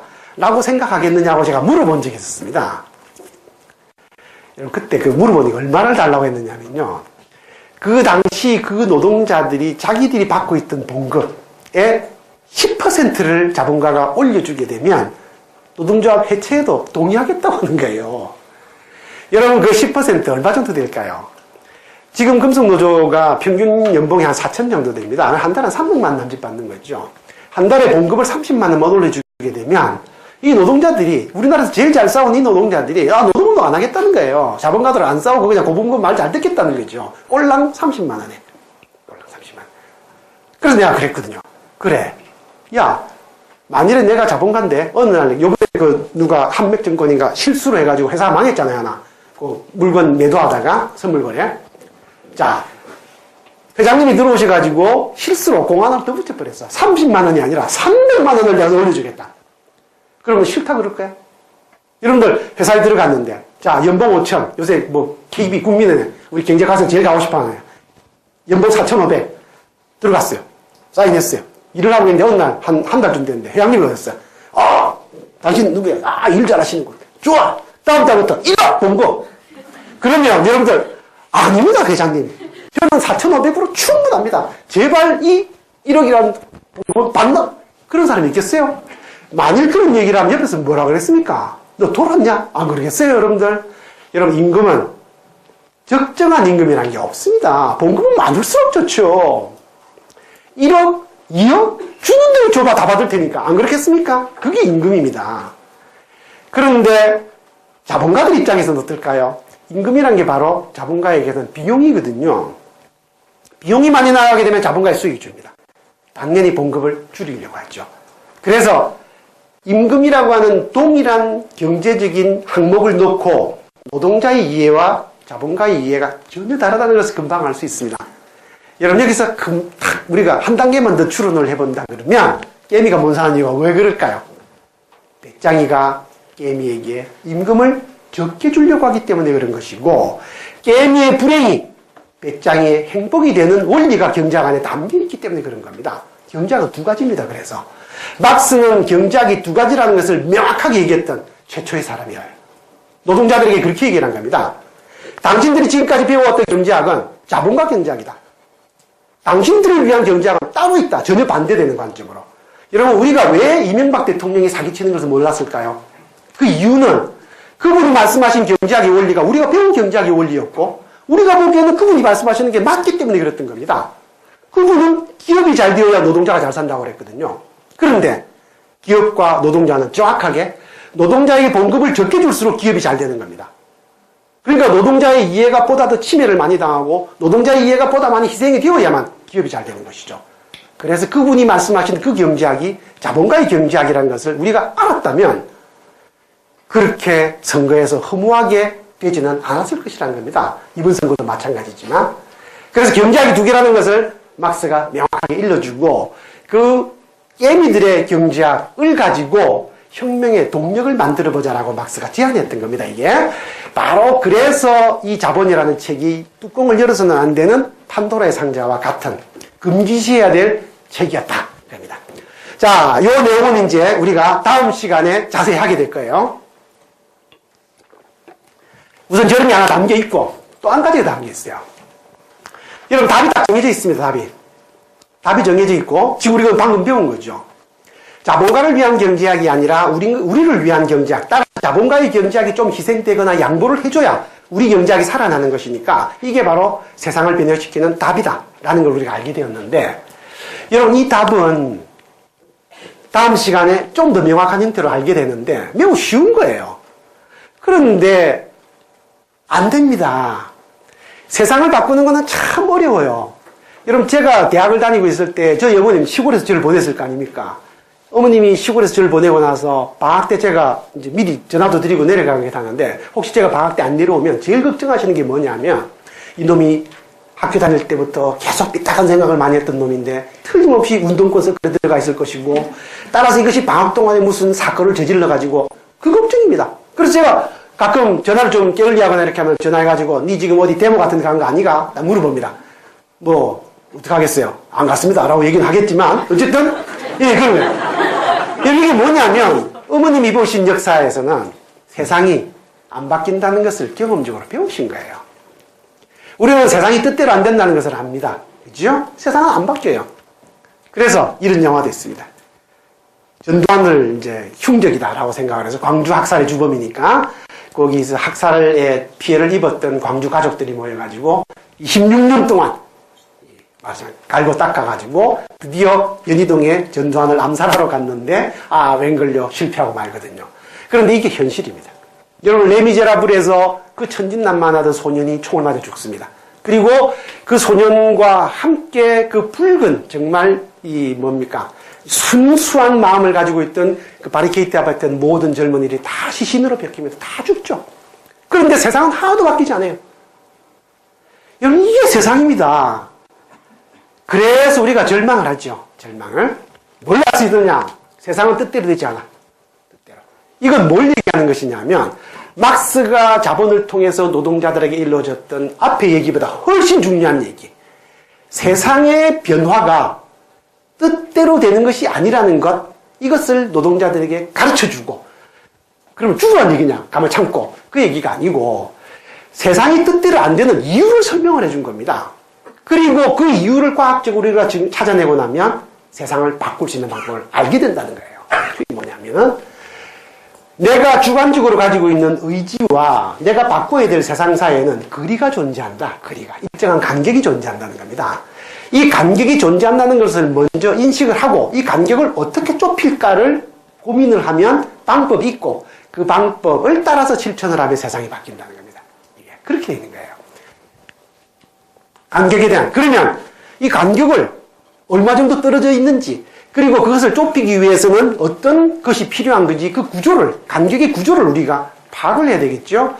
요 파악하는 방법, 이것이 막스가 이룬 과학의 위대한 업적입니다. 막스가 가지고 있는 독특한 과학적 방법인데, 그거로는 크게 변증법적 유물론이라고 그래요. 변증법적 유물론. 그 변증법적 유물론의 첫 단계가 추상화라고 하는 겁니다. 그게 뭐냐면 요거예요. 제가 부산에, 여러분 지금은 노동조합 말하자면 중앙본부가 다 서울에 와 있죠. 그런데 94년도에 제가 부산에서 처음 노동운동하고 이제 접촉을 했을 때, 그 당시에 우리나라 노동운동 중에 제일 파업 능력이 뛰어난 것이 금속 노조들입니다. 그래서 금속연맹이죠, 그 당시는. 금속연맹 본부가 부산에 있었어요. 제가 거기서 이제 변호사 몇 분하고, 그 다음에 이제 교수들 몇 사람하고 같이 힘을 모아가지고 거기서 조그마한 노동운동 연구소를 하나 운영을 하면서 그분들한테 정책적으로 좀 도와줄 수 있는 자문 같은 걸 해주고 있었는데, 그때 그 중에서 정책실에 있던 홍보 담당이었나 그랬었지? 대협 담당인가? 한 사람이 어느 날 저녁에 늦게 저하고 사무실에 남아있다가, 교수님 정말 힘들어 죽겠어요, 그래. 여러분들 민주노총에 계신 분들 얼마나 힘들까요? 나는 저 생각만 끔찍합니다. 그 사람 내가 옆에서 봐서 아는데, 여러분 한진중공업 일 있으면 서울에서 부산까지 내려가야 돼요. 내려가서 그래도 농성도 같이 한번 해줘야 되고 그 앞에서 한번 싸우고 와야 되고 경찰하고 싸워가지고 어디 좀 다치거나 깨지고 이제 뭐 다치고 와가지고 그걸 끝나요. 그거 하면 바로 옆에 유성기업이 있고 그 올라가면 쌍용 무수히 많은, 지금도 금속사업장은 안에서 사고사업장이 수십 개입니다. 이걸 활동가들 계속 돌아다니면서 싸우고 정신이 없어요. 그래서 위원장이 된 양반들을 가끔 만나서 얘기를 하면 활동가 때 저하고 이제 편하게 얘기를 하다 위원장이 얼굴 보기가 힘들어. 그래가지고 제가 천신만고 끝에 서울에 한번 와가지고 야, 네 얼굴 보기가 왜 이렇게 힘드냐 이렇게 얘기를 하면 교수님 제가 얼마나 바쁜데요. 그러거든요. 무지 바쁜데. 오늘은 이 사업장에 가야 되죠. 내일은 저 사업장에 가죠. 모레는 저기 막 끊임없이 터져나가니까 막 정신이 없이 돌아다녀요. 여러분 자본주의에서 노동운동을 하는 일선의 최전방에 서 있는 사람들한테는 터져있는 사업장들이 수십 개입니다. 자본주의에서 일어나는 문제가 하나 둘이겠어요? 여러분 어떤 노동자는 지금 올라가서 수백 일 동안 농성을 하고 있습니다. 재능교육 같은 거, 그죠? 그리고 어떤 노동자는 지금 그 농성을 했던 사업장이 완전히 뭉그러져 버렸습니다. 한진중공업. 한진중공업 지금 의협노조가 들어서 버렸거든요. 그래서 그 한진중공업 노조는 원래 민주노조였던 거는 깨져서 그 위원장은 길바닥에 앉아있고 다른 학교는 이게 무수히 많습니다. 이걸 다 어떻게 합니까? 여러분, 이 많은 문제들을, 비정규직 문제, 외국인 노동자 문제, 무수히 많은 이 문제들을 다 어떻게 해결을 해야 되죠? 어디서부터, 어떻게 손을 봐야 이 사회의 문제를 해결할 수 있을까요? 내가 손오공이라서 분신을 수천 개를 만들 수 있으면 모르지만, 그렇지 않으면 할 수 없는 겁니다. 못하는 거죠. 막스는 그래서 쌍용중공업 현장에 가서 위원장이 새가 빠지게 싸우고, 한진중공업 일터에 있다면 거기 뛰어내려가고 경주 일터에 그런 짓 하지 말라는 거죠. 그렇게 싸워가지고 되는 게 아니라는 겁니다. 싸우려 그러면 맥을 딱 짚어가지고 거기에 당신이 가지고 있는 총 역량을 쏟아부어서 그걸 뒤집어야 이 모든 문제가 해결될 수 있는 단서가 주어진다. 이걸 가르친 겁니다. 그래서 일 생길 때마다 총파업하고 일 생길 때마다 투쟁하자 그러고 이거는 불가능할 뿐만 아니라 해도 효력이 없어요. 그걸 하는 방법이 뭐냐? 본질을 알아야 되거든요. 맥을. 자, 맥을 파악하는 방법. 이걸 막스가 일러준 겁니다. 여러분, 두 그림은 같은 곳이에요. 오른쪽에 있는 것, 부산 해운대 해수욕장입니다. 우리나라 최고의 해수욕장이죠. 왼쪽에 있는 것 역시 해운대 해수욕장입니다. 그런데 그림이 좀 다르죠. 자, 해운대 해수욕장이 절정에 도달하게 되면 인파가 100만입니다. 100만. 자, 100만 인파에 도달하게 되는 날은 반드시 9시 뉴스에 반드시 톱 뉴스로 나와요. 헬리콥터 다다다다 올라갑니다. 위에서 찍습니다. 이렇게 찍거든요. 여러분, 여기 100만 명이 있다는 거예요. 파라솔 밑에서 잠깐 들어가 있을 거고. 여기 뭐지 보입니까, 지금? 큰 바닷물 비스무리하게 생긴 무슨 물 같은 곳 안에 까만 콩나물 머리 같은 게 동동동동 떠 있습니다. 그렇죠? 이게. 그래서 이게, 100만 개 좀 되겠구만. 이렇게 보이십니다. 여러분, 여기에 요 까만 콩나물처럼 보이는, 콩나물 머리처럼 보이는 이 점과 이 점 사이에 차이점이 보이세요? 똑같아 보입니다. 그냥 점일 뿐이죠. 그런데요, 헬리콥터가 내려와가지고 백사장으로 들어가면 여러분 여기에 똑같은 인간이 있습니까? 하나도 없습니다. 세상이 이렇게 돼 있다는 겁니다. 지금 자본주의에서 일어나고 있는 모습은 자본주의 곳곳에서 터지고 있어요. 비정규 노동자에서 외국인 노동자에게서 누구는 정비하고 누구는 뭐 회사가 먹고 튀는 거 무수히 많은 게 존재하는 것이죠. 이 무수히 많은 다양성을 하나하나 대응해서는 해결할 수가 없고 하늘로 쭉 올라가가지고 헬리콥터에서 내려다보면 이 전체가 하나의 동질적인 것으로 보인다는 거죠. 동질적인 것으로. 그러면 이 모든 문제를 해결할 수 있는 원인이 어디 있는지를 우리가 거기서 찾아낼 수 있다는 겁니다. 여러분들 우리가 이 강의를 마치고 나가는데 갑자기 이 앞에 길이 꽉 막혀서 사람들이 막 굉장히 많아. 넘쳐나요. 도착할 수가 없고 버스도 오지도 않고 큰일 난 거야. 집에 가야 되는데. 이거 어떻게 된 거지 지금 도대체? 원인을 알 수 있습니까? 여기서 저쪽도 꽉 막혔고 이쪽도 꽉 막혀서 어떻게 되겠습니까? 헬리콥터를 타고 올라가 보면 위로 올라가 보면 이 막힌 게 어디까지 지속이 되어 있고 그 막힌 곳에서 무엇 때문에 막히기 시작한 것인지를 거기 가면 알 수 있지 않겠어요? 그래서 사물의 본질을 파악하려고 그러면 우리가 다양한 형태로 서로 다르게 보이는 이 현상 속에서 위로 올라가야 된다는 겁니다. 높은 곳으로. 높은 곳으로 올라가면 이 모든 것이 다 한눈에 들어오게 되면서 이 모든 것들 가운데 동질적인 것들이 찾겨지게 되고 그 모든 것들을 조종하는 그 동질적인 것 그걸 탁 뒤집어 버리면 이 모든 게 바뀐다. 그걸 막스가 일러준 것이고 막스는 그걸 뭐라고 봤느냐 하면 자본주의적 생산관계라는 것이라고 얘기한 겁니다. 그걸 찾아내면 이렇게 한다는 겁니다. 요거를 요 차이가 많은 것에서 동질적인 것을 찾아내는 요 과정은 그런데 뭘 해야 되느냐 하면 산으로 올라가야 돼요.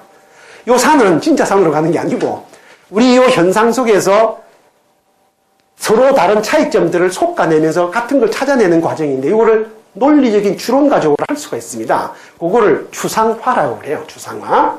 그래서 막스가 먼저 그렇게 하자. 그걸 먼저 얘기를 해준 겁니다.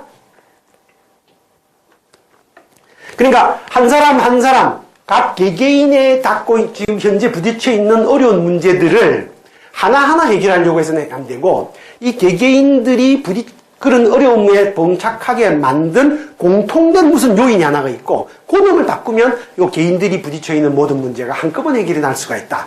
그게 바로 요 공통, 보편, 유적 본질이라고 부르는 게 바로 그것이고 막스가 그것이 자본주의적 관계다. 이렇게 얘기를 한 겁니다. 요 자본주의 관계의 내용이 뭔지를 우리는 아마 다음 시간쯤에 합숙해 볼 거예요.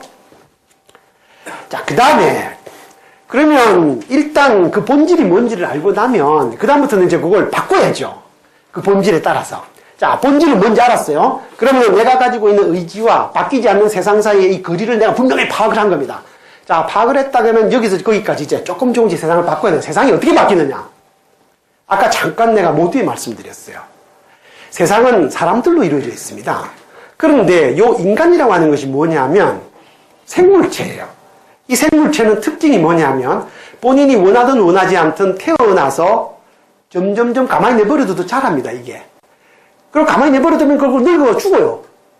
그리고 이놈이 늙어서 죽기 전에 자기가 가장 번성기 때 새끼를 칩니다.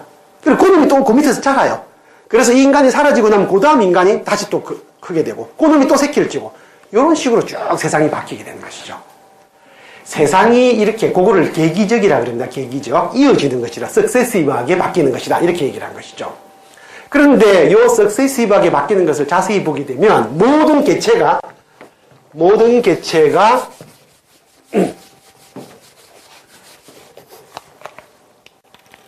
탄생을 해서 요 놈이 점점점 성장을 하고 그 놈이 노쇠해져서 소멸합니다. 이게 그렇게 되는 것이죠. 똑같은 이런 과정이 한 놈이 이렇게 갔다가 소멸하고 요 놈이 밑에서 또 이렇게 소멸하고 이런 식으로 간다는 겁니다. 이게 파도가 밀려오는 것처럼 점점. 세상이 이렇게 돼 있다는 거죠. 세상이 움직이는 원리나 운동의 원리가 저렇다는 겁니다. 그러면 저 운동의 원리 안에는 무엇이 숨겨져 있느냐면 세상이 변해 나가는 법칙이 하나 숨겨져 있어요. 그게 뭐냐면 여러분들 옛날 우리나라 속담에 보면 흉년이 들면 어린애는 배가 터져 죽고 어른은 배가 굶어 죽는다는 얘기가 있거든요. 그게 왜 그러느냐면 흉년이 들면 먹고 살 양식이 절대적으로 모자라요. 그런데 어린애는 지가 배고픈 것만 생각하는 것이지 이게 지금 우리 집에 양식이 있느냐면 이거는 자기한테 관여할 바가 아닙니다. 그래서 그냥 배가 고프면 배가 고프다 그냥 울 뿐이에요. 오로지 우는 것. 오로지. 그러니까 오로지 울면 뭐 시끄러워서도 그렇긴 하지만 부모님이 생각하시기에 이놈이 얼마나 배가 고프면 이렇게 울겠느냐고 보는 것이죠. 그러니까 그 집에 있는 양식을 함께 나눠 먹으면 그걸 어쨌든 줄임배를 안고 서로가 조금씩 참으면서 오래 견딜 수가 있는데 이놈이 배가 고프다 보니까 조금만 줬더니 그까지는 울음을 그치지 않기 때문에 결국은 얘를 다 먹인다는 겁니다. 그러면 애는 배가 터져 죽지만 어른은 없으니까 굶어서 죽는 거죠. 애가 어떻다는 거예요? 철이 없다는 거죠. 여러분 이 철이 없는 애가 가만히 내버려두면 어떻게 해요? 점점 자랍니다. 그래서 가끔 우리 이제 대학생들 중에 이미 그런 학생들이 있을 텐데 제가 우리 동아대 학생들하고 이제 개인적으로 면담하면서 많이 깨달은 겁니다. 이 애들이 학생들 중에서 동아대 정도는 사실 지방이니까 지금 우리나라는 대학이 좀 그렇게 된 것 같아요. 서울에 좋은 대학일수록 부자가 많고 지방으로 갈수록 가난한 애들이 많아요. 그래서 지방 애들은 대부분 다 자기 등록금을 벌기 위해서 학교 다니는 동안에 1년, 2년씩 휴학 안 한 애들이 없어요. 거의 대부분 휴학을 합니다. 휴학을 해서 1년 동안 돈을 벌어오는데 돈을 벌면서 애들이 고민을 많이 해요. 그래서 저한테 상담을 많이 요청을 하는데 상담하면서 이제 벌 수 있는 돈이 얼마 안 되는데 고작 그것 때문에 한 학기를 쉬어야 되는 것이죠. 그게 해봐야 한 학기 겨우 다음 학기 다니는데 그걸 고민을 많이 해요. 그러다 보니까 이 애가 벌써 뭘 생각하느냐. 어느 날 자기가 어렵게 번 그 돈을 부모님 앞에 쭈뼛쭈뼛 내놓는 겁니다. 어른들이 어떻게 생각하시느냐 하면 여러분들 이제 저도 부모이지만 우리 애가 얼마 안 되는 지 아르바이트 한 돈을 어느 날 저한테 살짝 공개하면서 지 용돈을 요번 달은 좀 깎아도 된다고 얘기를 하게 되면 부모가 는 정말 감동 그 자체예요. 우와, 우리 애가 벌써 이렇게 컸구나. 철이 든다는 얘기거든요.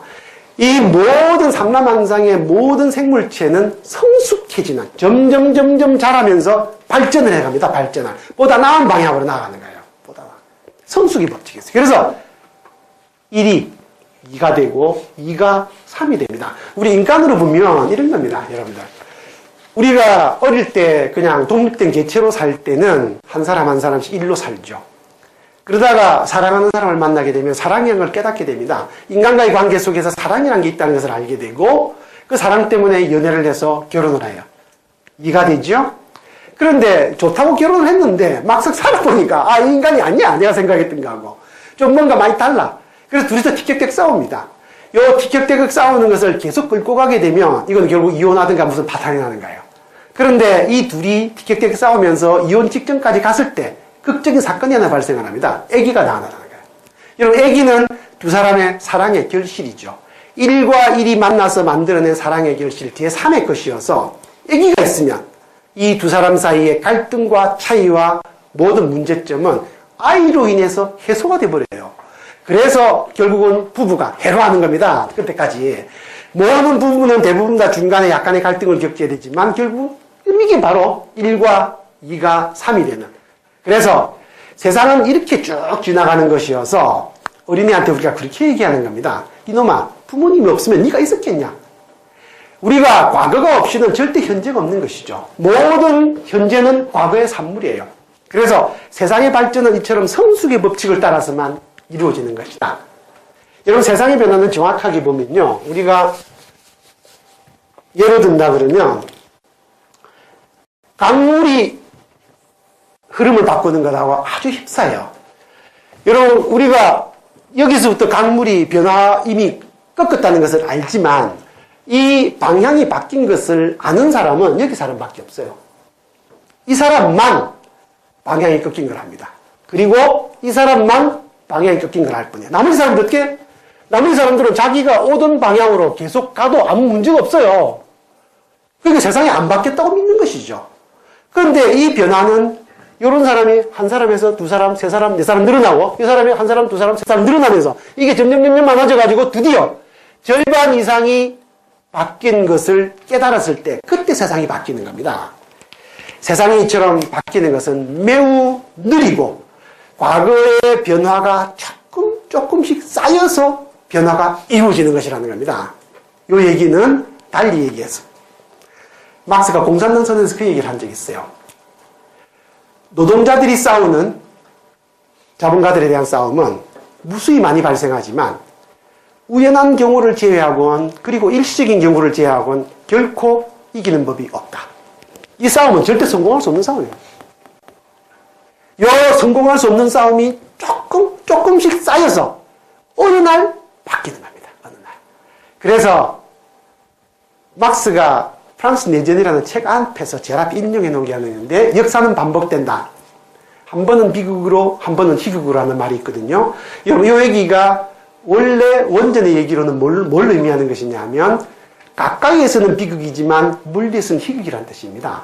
인간의 역사에는 이 세상을 바꾸려고 하는 운동의 역사는 가까이에서 보면 비극이라는 겁니다. 절대 이기는 법이 없는 것이죠. 모든 싸움은 반드시 패배하는 겁니다.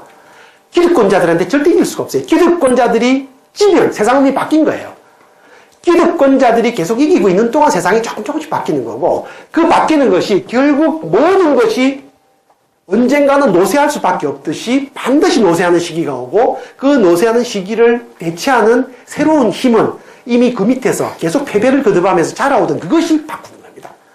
그래서 막스가 변화에 대해서 뭘 얘기를 했느냐 하면 싸움은 이기기 위해서 하는 것이 아니라는 겁니다. 싸움은 바꾸기 위해서 하는 것이고 바꾸기 위해서 하는 싸움은 현재의 싸움에서는 끊임없이 패배로 쌓아나가는 것이다. 패배로. 기는 싸움을 계속해서 하는 것이고 그것이 변화를 가져오는 것이다. 그렇게 일러진 겁니다. 그걸 실천했던 사람들이 바로 북유럽 사람들이에요. 북유럽 사람들은 그 실패를 오랜 실패를 딛고 그래서 변화를 이뤘던 것이다. 여기까지 말입니다. 막스가 그걸 변화의 변증법에 대해서 그렇게 일러준 겁니다. 자, 그 다음에 제가 원래는 강의가 여기까지였어요. 그랬는데, 요 강의를 하고 나서, 제가 강의를 마치려고 내려오면, 질문을 많이 하시는 거예요. 그래서 그 질문의 핵심이 뭐냐면, 제가 지금부터 오늘, 내일부터, 다음 주부터 드리려고 하는 게 자본을 읽읍시다. 그거거든요. 이 책 안에 변혁의 모든 내용이 담겨 있으니까 우리가 이걸 배우고 실천합시다. 그걸 얘기하는데 사람들이 뭐라고 얘기하냐. 자본을 읽자라고 얘기를 하셨는데 읽으려고 보니까 머릿속에 그걸 읽어서는 안 된다는 무슨 걸림돌 같은 게 하나 있다는 겁니다. 무엇이 걸림돌입니까? 그랬더니 1991년에 소련이 망했어요. 그리고 사회주권이 다 망했죠. 우리가 철의 장막 내지는 죽의 장막이라고 알려졌던 사회주의 국가들이 대부분 다 91년 이후에 모두 막스를 버렸습니다. 중국도 자본주의 국가가 되었고 다 자본주의 국가가 다 바뀌었어요. 소련이 망했죠. 그건 무슨 얘기냐. 막스를 가지고 사회주의를 실현하려고 했던 모든 나라들이 망했으니까 막스는 실패한 거죠. 막스의 실험은 실패해서 끝났습니다. 끝났다 이게야.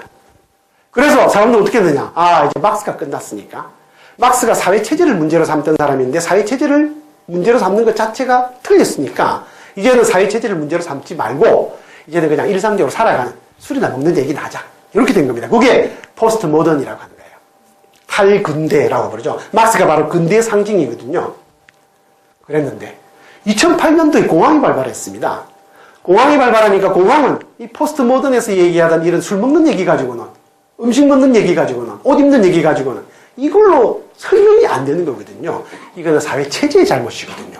그런데 이 사회 체제가 잘못되었다는 얘기를 했던 사람이 딱 막스죠.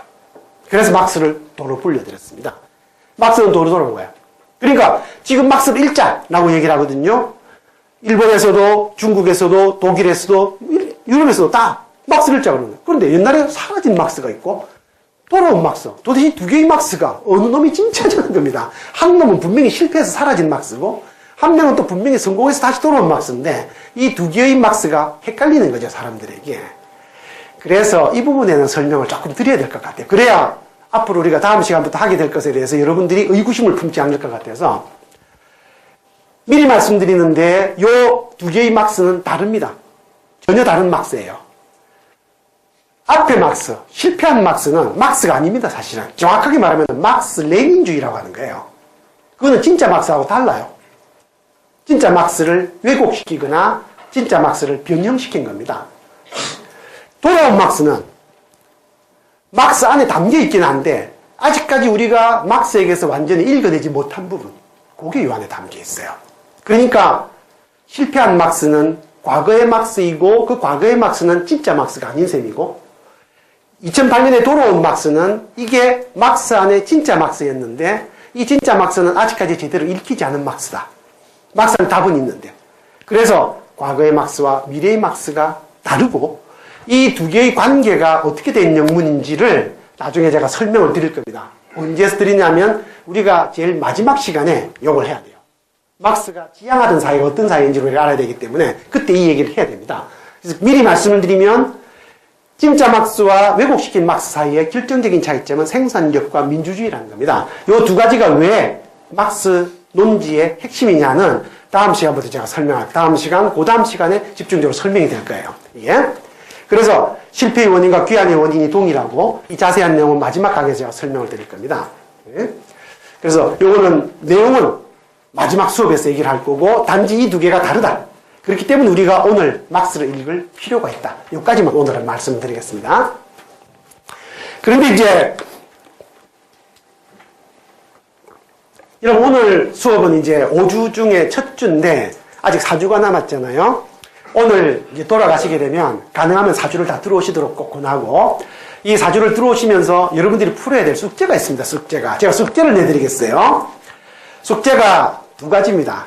하나는 이 프레시안이 지금 추진하고 있는 협동조합이라고 하는 것. 바로 이 부분에 대해서 여러분들의 고민을 담아서 여러분들이 반드시 요 프레시안이 이끌고자 하는 이 협동조합이라고 하는 것에 대한 미래, 요 미래에 대해서 여러분들이 고민을 꼭 같이 공유해 보도록 하시고, 그래서 지금 조합원에 대한 안내 같은 게 들어가 있지 않습니까? 직접 가입을 지금 못 하시더라도 가능하면 하실 수 있는 분은 지금 하시고, 하지 못하시는 분은 가져가서 고민을 하시면서 미래에 내가 어떻게 설계할 것인지를 보시고, 그 다음에 제가 이상한 힌트들도 하나 놔드릴 겁니다. 지금 그거하고 관련된 얘기입니다. 그것도 미래에 대한 숙제예요. 지금 당장 하셔도 되지 않아도 할 수 있는 사람은 해도 되지만 나중에는 되는 겁니다. 여러분, 막스는 세상을 바꾼 유일한 책이었고 이 책이 세상을 바꾸었다는 것을 보여주는 나라가 북유럽입니다.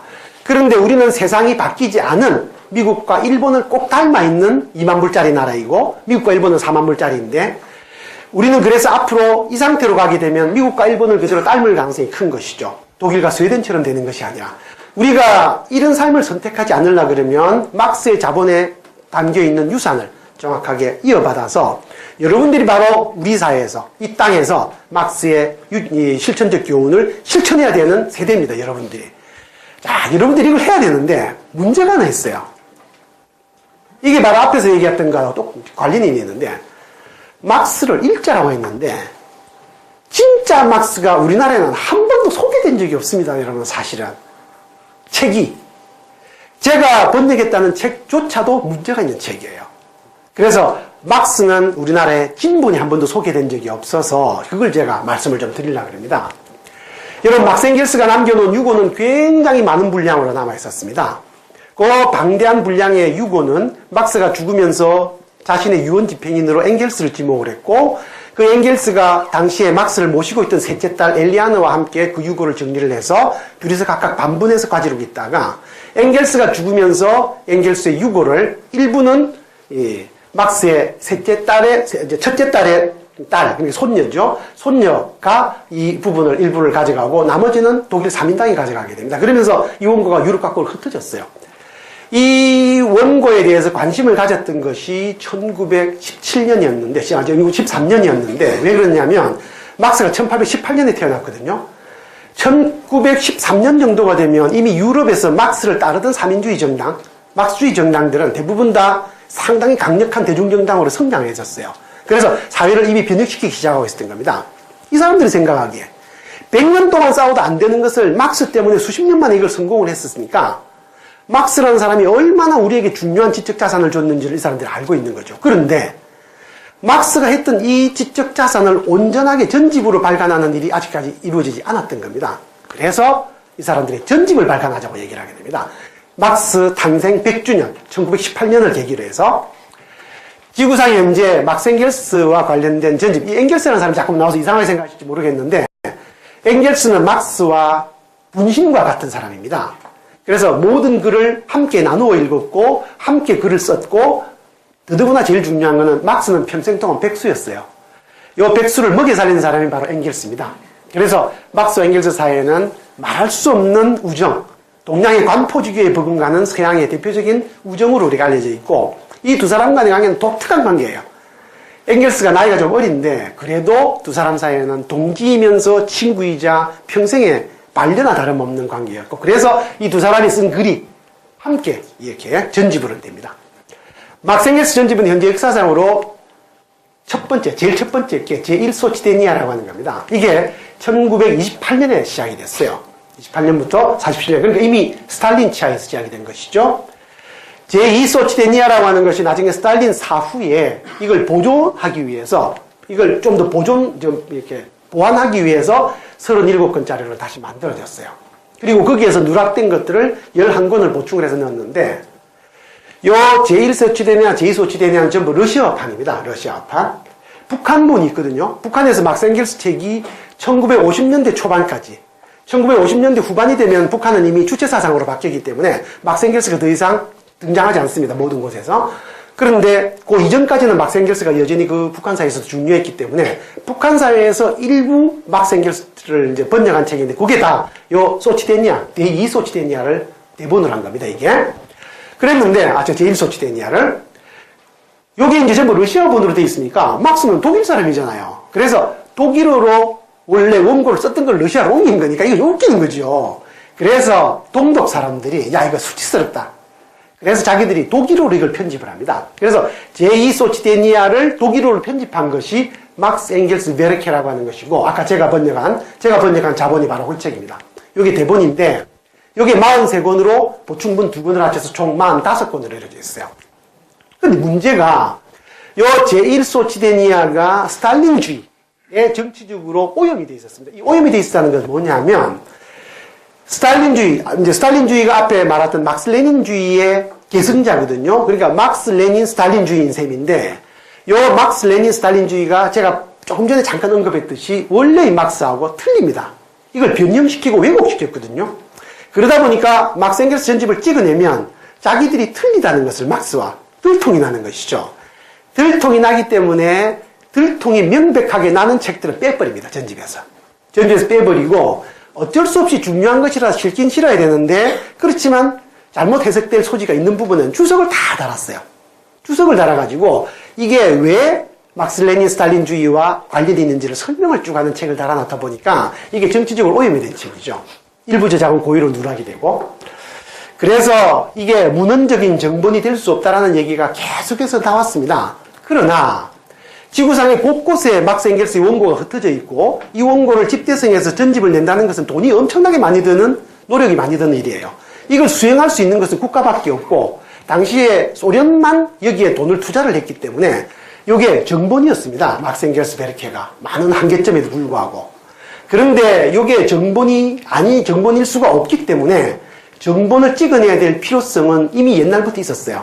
그래서 이 막스 엥겔스 게잠트아우스가베라는 게 있었는데, 이게 13년에 비엔나에서 오스트리아 막스주의자들에 의해서 먼저 발의가 되었다가, 실제 이 매가가 시작이 되는 것은 1918년에 리아자노프라는 사람에서 시작이 됩니다. 리아자노프는 문헌학자인데 레닌이 1917년에 러시아에서 혁명을 달성해서 소련이라는 나라를 만들고마자 레닌 정권의 정당성을 확보하기 위해서 지구상에 존재하는 모든 막생길스의 이 원고를 리아자노프에게 서방 세계에 나가서 사들여오라. 고서시장에 떠돌아다녔거든요. 그걸 사모으고 그 다음에 전집을 발간하라는 명령을 내리게 됩니다. 그래서 리아자노프가 막생길스 전집을 시작을 했어요.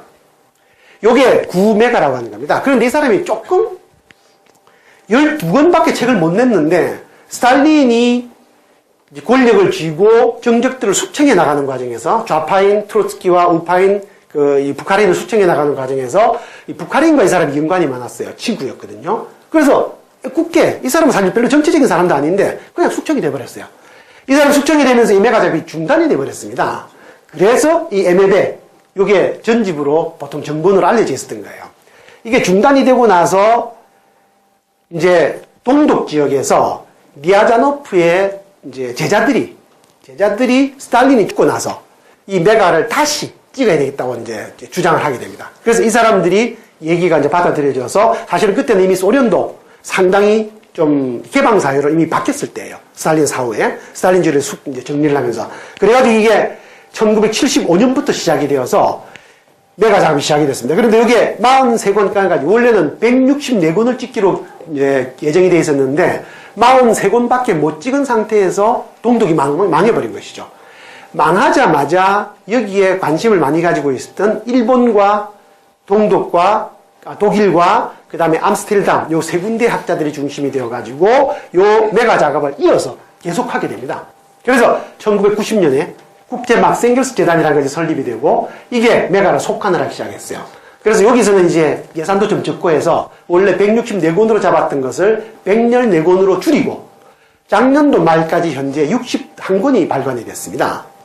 독일 정부는 현재 2025년까지 요 메가 작업을 지원을 하기로 돼 있어요. 그런데 가까운 이제 동양 우리나라에 일본은 메가를 번역하는 게 아니고 메가 원전을 편집하는데 직접 관여를 했습니다. 일본 정부가 돈을 줬어요. 그래서 일본 학자들은 지금 현재 국제 막생길스 재단에 서양권 사람이 아닌 동양권 사람으로 유일하게 두 사람이 이사로 들어가 있어요. 이사로. 일본은 굉장한 발언권을 가지고 있죠. 이 사람들이 참여를 해서 이제 호세이 대학의 오타니 교수라는 분과 도후쿠 대학의 오무라라는 분이 두 분이 들어가서 이게 세 권을 이미 출판을 했어요.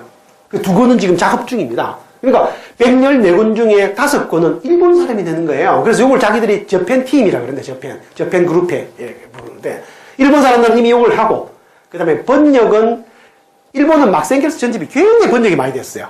그래서 이 사람들이 자본과 관련된 책 그것만 78년에서 94년까지 이부 전부 9권으로 번역을 했는데 이걸 번역을 완료를 했습니다. 그래서 일본은 이미 메가를 편집을 하고 있고 메가에 관련된 중요한 저작이 들어가 있는 부분을 이미 번역을 마쳤어요. 94년도에.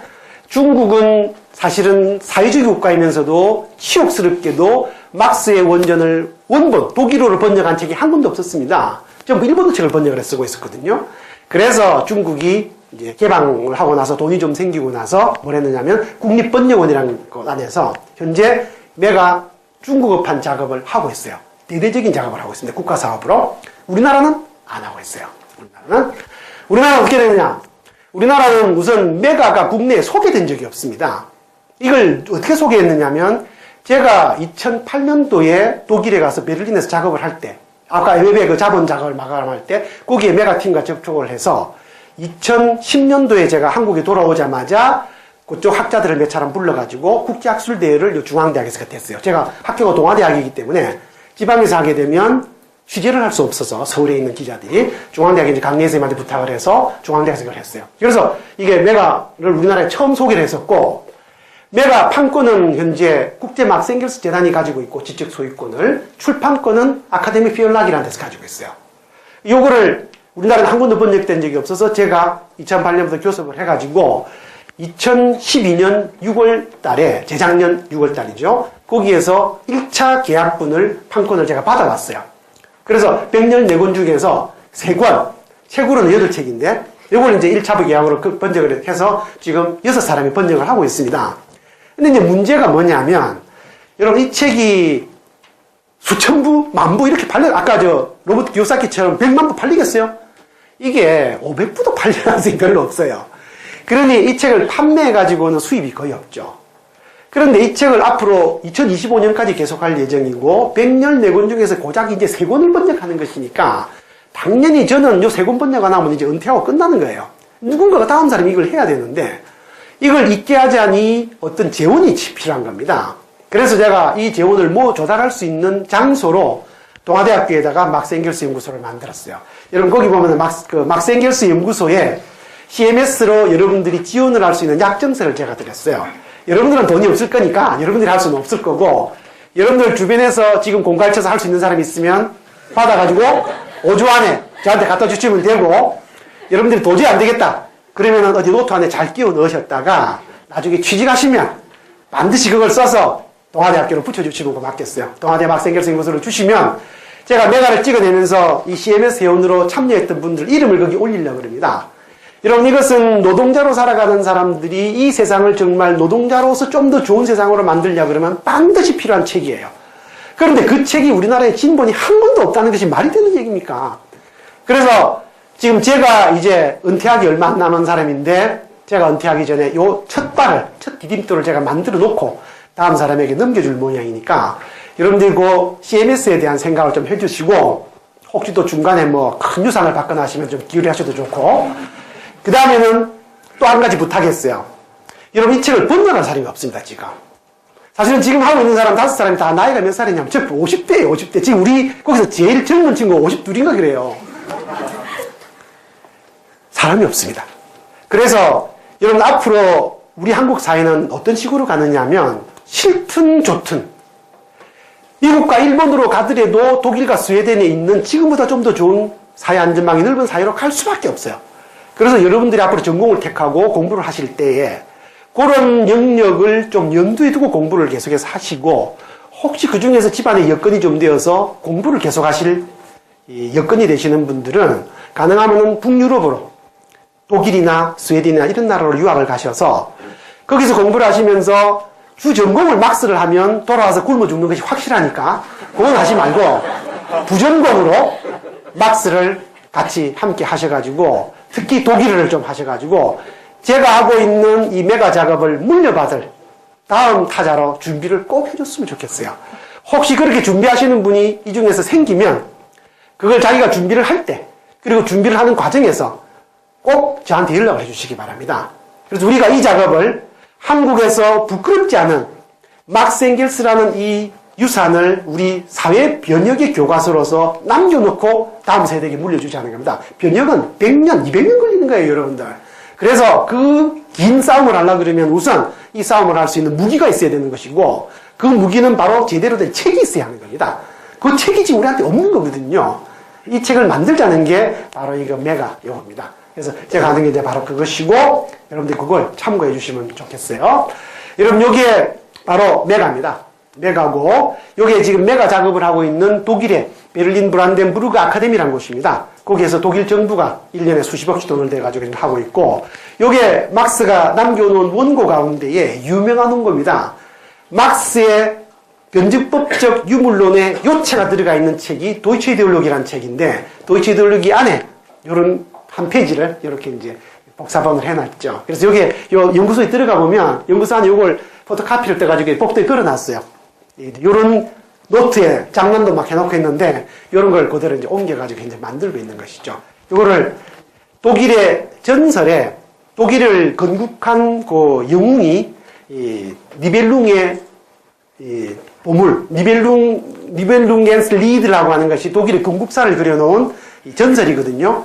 그 전설에 버금가는 그래서 니벨룽의 보물이라면 바로 노동자들에게 새로운 노동자들의 세상을 만드는 건국 신화가 담겨있는 보물이 들어있는 곳이다.